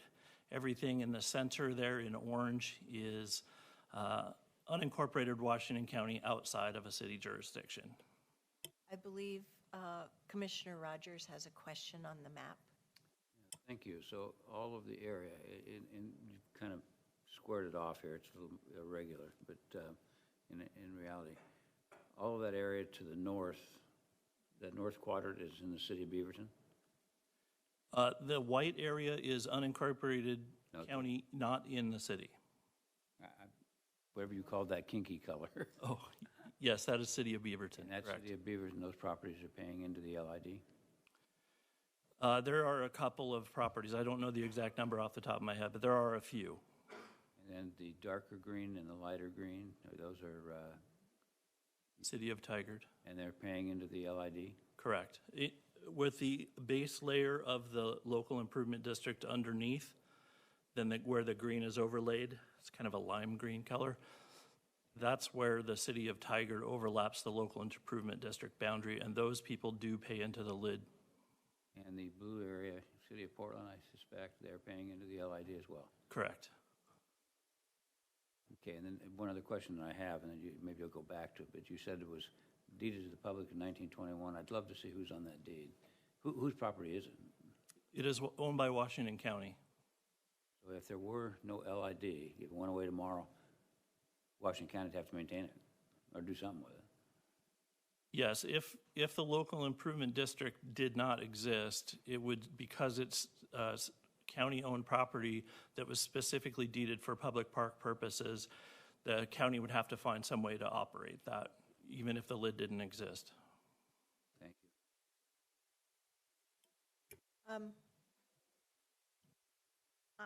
Pardon me for asking, because I'm now a little bit unclear. Could you please run us through the colors again? And what I'm trying to make sure is that I understand how this map illustrates the area and all of the properties that pay into the local improvement district. Sure. So let me back up a slide and show you the local improvement district without the cities, without the city overlay. You can kind of get a rough sense of what the shape of it is. And then the next image is with the cities overlaid on top of it. Sort of a little zoom out, but it shows the cities. So the city of Beaverton is in the top left corner. City of Portland is the blue, and then the sort of lime green color is the city of Tigard that is overlaid with the district. Thank you very much.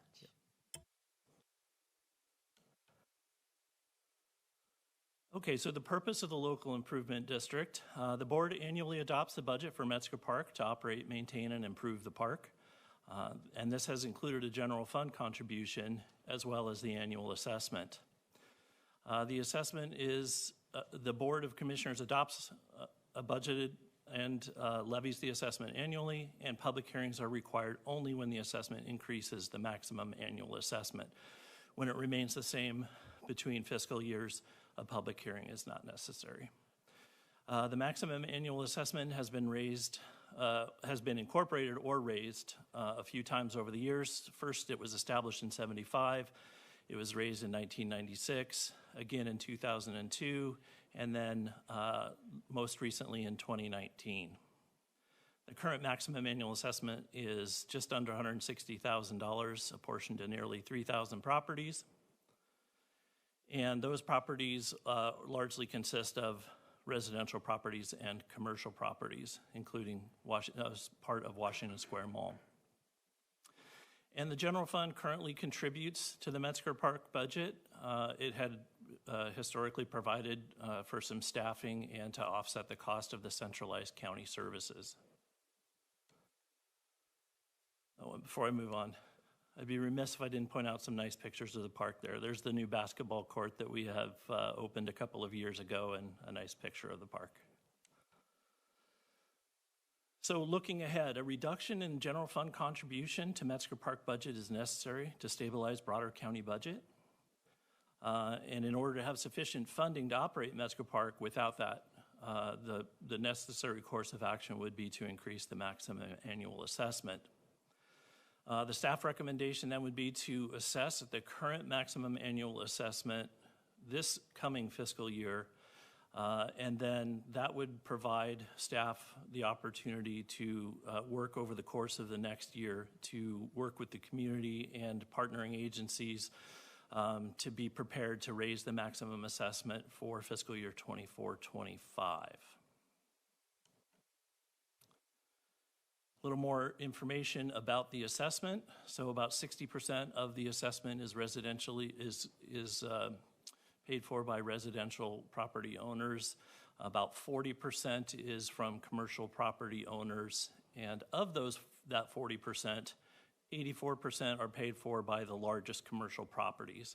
And it's a little hard to see on the screen, but you can see the table on the right shows what the existing assessment is for those large commercial properties and what the proposed increase would be if the staff recommendation for 24-25 for a maximum annual assessment of $318,000 is approved. The average increase for residential payers would be going from about $35 to about $69. And you can see in that table there what the commercial assessment would be. So a little language from the ordinance. This is a maintenance local improvement district, which we levy then to pay the actual ongoing costs of maintaining, repairing, and operating public improvements. And the second point speaks to participation in the LID. Once the LID was established, the only clause that allows description for how people may choose to not participate in the LID is if 51% of the assessment payers sign a recommendation to the board to disband the local improvement district, then that would be an action for you guys to take. But there is no mechanism for a singular property owner to opt out of the local improvement district. And some next steps before discussion would be, we ask that you consider approving the fiscal year 23-24 maximum annual assessment at the current level. With board direction, staff will begin the process of increasing the maximum annual assessment for fiscal year 24-25. And if that is adopted next June, then that would allow for the general fund, the current general fund contribution to Metzger Park's operations and maintenance to go away.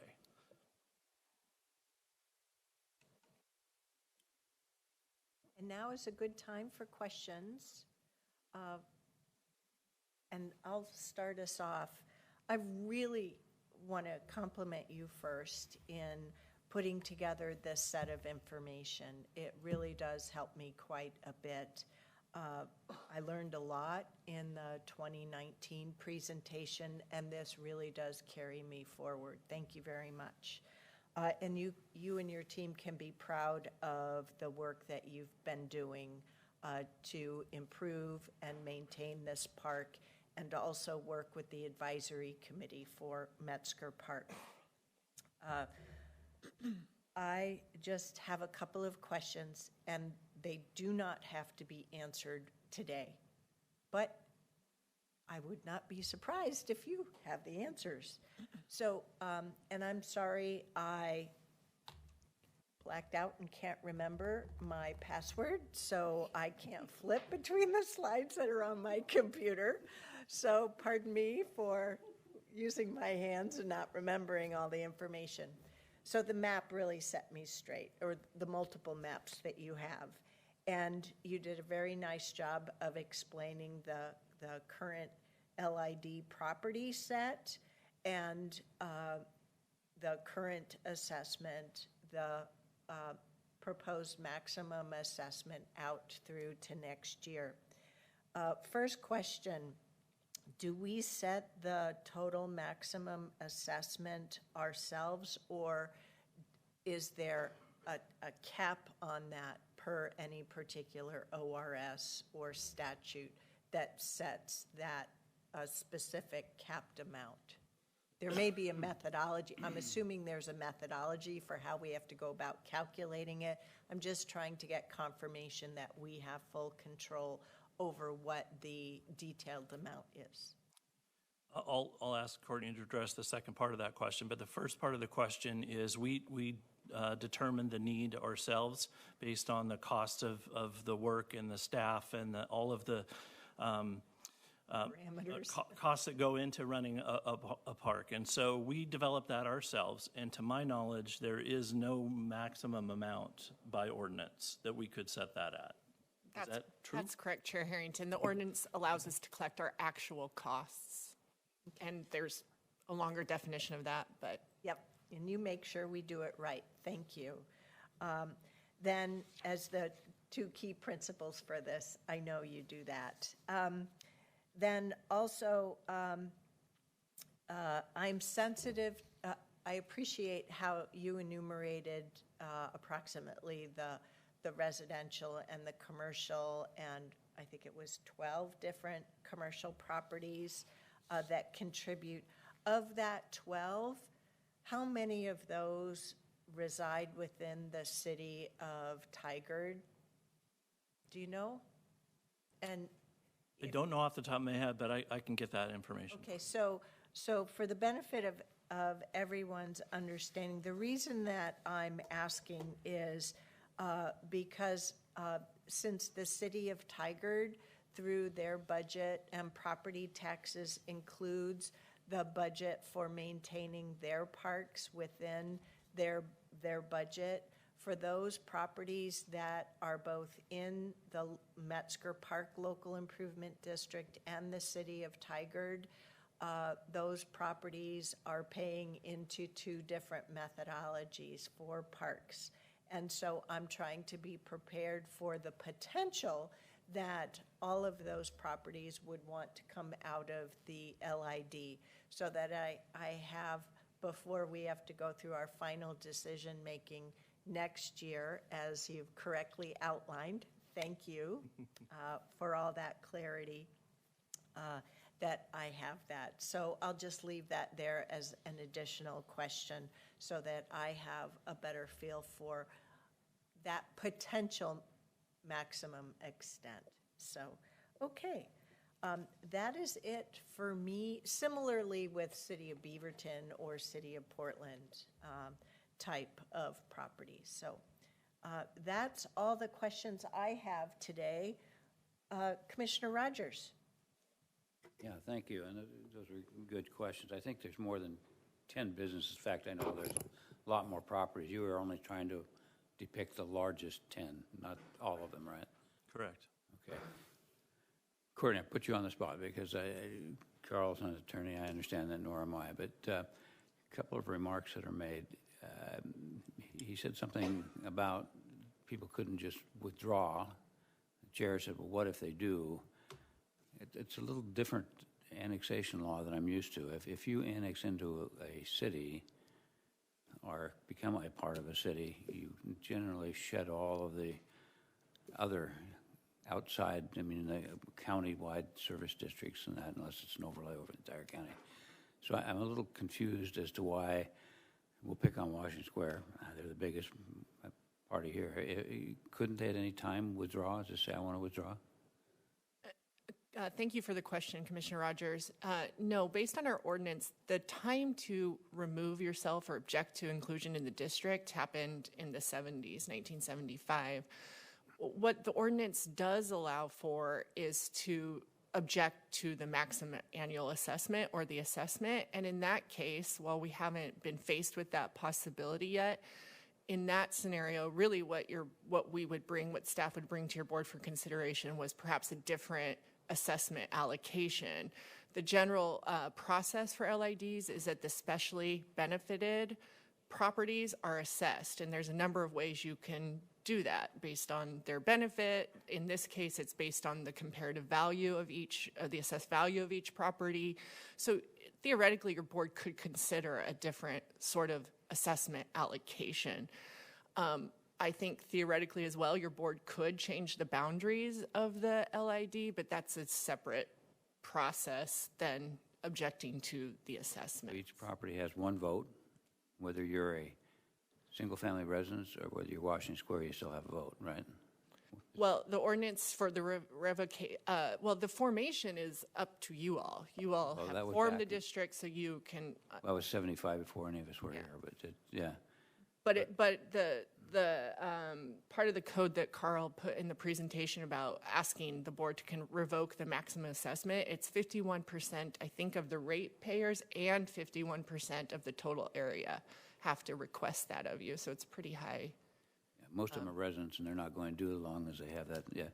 So that answers that question. The other bigger one that I have, and I'm getting more into it. I've never really paid a lot of attention because I've always thought, well, this is a facility that's being paid for through the assessments to the LID. That's been historically the case. Other than the last few years, it's gotten to be, had to feed that a little bit more because of the cost. But unless Carl tells me different, that's exactly what's happening. Costs are spiraling. County is putting in more money, where at the county you're saying, well, it's not a county-wide service. But with your determination that it's a county property, if this LID went away, we would either have to go back to the deed and give the property back to whoever the heirs of the original dedication would be, which would be pretty silly at this point, or we're going to have to maintain it. But I don't know what maintenance means, and I don't know that you've ever researched what, I mean, that could be minimal maintenance, I presume, but it would still have to have some park-like appearance. So the county would have to do 100% of it if there were no LID. Does that sound reasonable? Yes, Commissioner Rogers, I don't want to get into, too far into what your board might do with the property in the future. But yes, I can confirm for you that it is deeded to Washington County for park purposes. So that's a restriction on use. So our use of the property is restricted. We can't turn it into something else or use it for a different county service. If we violated that use, then theoretically the old heirs could come in and reclaim it. But it's limited to a park use. Okay. Yeah, there's another one of those in Tigard. It's down in Durham Road to the little Durham school. If it ever was not used for the school district, it reverts back to the heirs. It's the same situation. So I was curious about that. So, all right. Ms. Angie, I know you also have a correction to what you heard said. Yeah. So Commissioner Rogers, we can take all these questions and bring back answers when we come back to the board the next time on Metzger Park. And I think with each conversation, your board has further questions. So if there's more that you have, please direct those to me so I can work with the team appropriately. Relative to the cost are through our full cost accounting of county services. Metzger Park has not been paying for internal service costs, so finance, county council, the shared cost. They are only paying for the costs that are coming directly through our facility parks division, so operations and maintenance. That is at the crux of this conversation. As we look at fully costing county services, we are not fully costing Metzger Park. And the general fund is subsidizing, sorry. Yes. Chair. So it goes to the point, too, of making sure that we're all aware that it isn't just a matter of recent time that Metzger Park has been receiving general fund support. It has been going on for quite some time. Yeah. Okay, terrific. Are there any other board questions at this time? Okay, so what the action is before us today is to adopt the fiscal year 23-24 Washington County Metzger Park Local Improvement District maximum annual assessment of $158,995 for fiscal year 23-24. We have a motion and a second. I just want to be careful and double check. Do I need to have a public hearing? You do not, Madam Chair. Just being careful. Better err on the side of accuracy. Thank you. All those in favor of approving this resolution in order, please raise your hand or say aye. Thank you, Commissioners. Any opposed? The motion carries unanimously 5-0. And thank you again for being with us today in your presentation. All righty. Wow, that was a lot of work today and reflective of a lot of work on behalf of your great Washington County government staff. That takes us to our second public comment period for today. This is an opportunity for members of our community to speak to us for up to 5 minutes apiece. Clerk Moss. Thank you, Chair Harrington. Would any member in the auditorium wish to provide comment on any county-related topic for up to 5 minutes? Give you just a second to raise your hand. Not seeing anyone in the audience. Would any member online like to provide public comment on any county-related topic for up to 5 minutes? Give you just a moment to utilize the raise hand function. Not seeing any hands. Chair Harrington. Thank you, Clerk Moss. And with that, that brings us to board announcements. And here we are, faced with the closure of the end of the month of June. Next Monday night, we have a community meeting for the Safe Rest Village as sponsored by the Aloha United Methodist Church. That's Monday evening. Please check out the Washington County website. Next Tuesday, June 27th, we have a Washington County Board of Commissioners work session in the afternoon, starting at 2, and a board meeting that evening at 6:30 p.m. The following week, we're into the month of July already, and we are taking that first week of July off. And we hope everyone has safe travels and enjoys our nation's Independence Day celebration, July 4th. The following week, Tuesday, July 11th, we'll have a Board of Commissioners work session starting at 9 a.m. That Thursday, July 13th, we have a Board of Commissioners roundtable that starts at 9 a.m., and we have a full agenda for that day. We have a special meeting that Friday, July 14th. I know, Commissioners, you're going to have to see me 3 times that week. Friday, July 14th, our Council of Forest Trust Lands District, that means Columbia County Board of Commissioners, Clackamas County Board of Commissioners, and Washington County Board of Commissioners, will be meeting with the Oregon Department of Forestry right here. It says 2 p.m. Okay, that is correct. Great. I'll see you then. Oh, it's 2 to 4. That's why I had 4 p.m. in my mind. Thank you. The following Tuesday, July 18th, we have a work session that starts at 9. We'll pause that and have our board meeting at 10 and then reconvene from there. Then on July 25th, Tuesday, July 25th, we'll have our work session in the afternoon starting at 2 and our board meeting that evening. And thus is the month of July. Are there any other board announcements for today? Seeing none, do we have a motion to adjourn this meeting for Tuesday, June 20th, 2023? So moved. Second. We have a motion and a second. All those in favor, please vote by raising your hand or saying aye. Thank you, Commissioners. Any opposed? The motion carries unanimously 5-0. Goodbye, everyone. Thank you.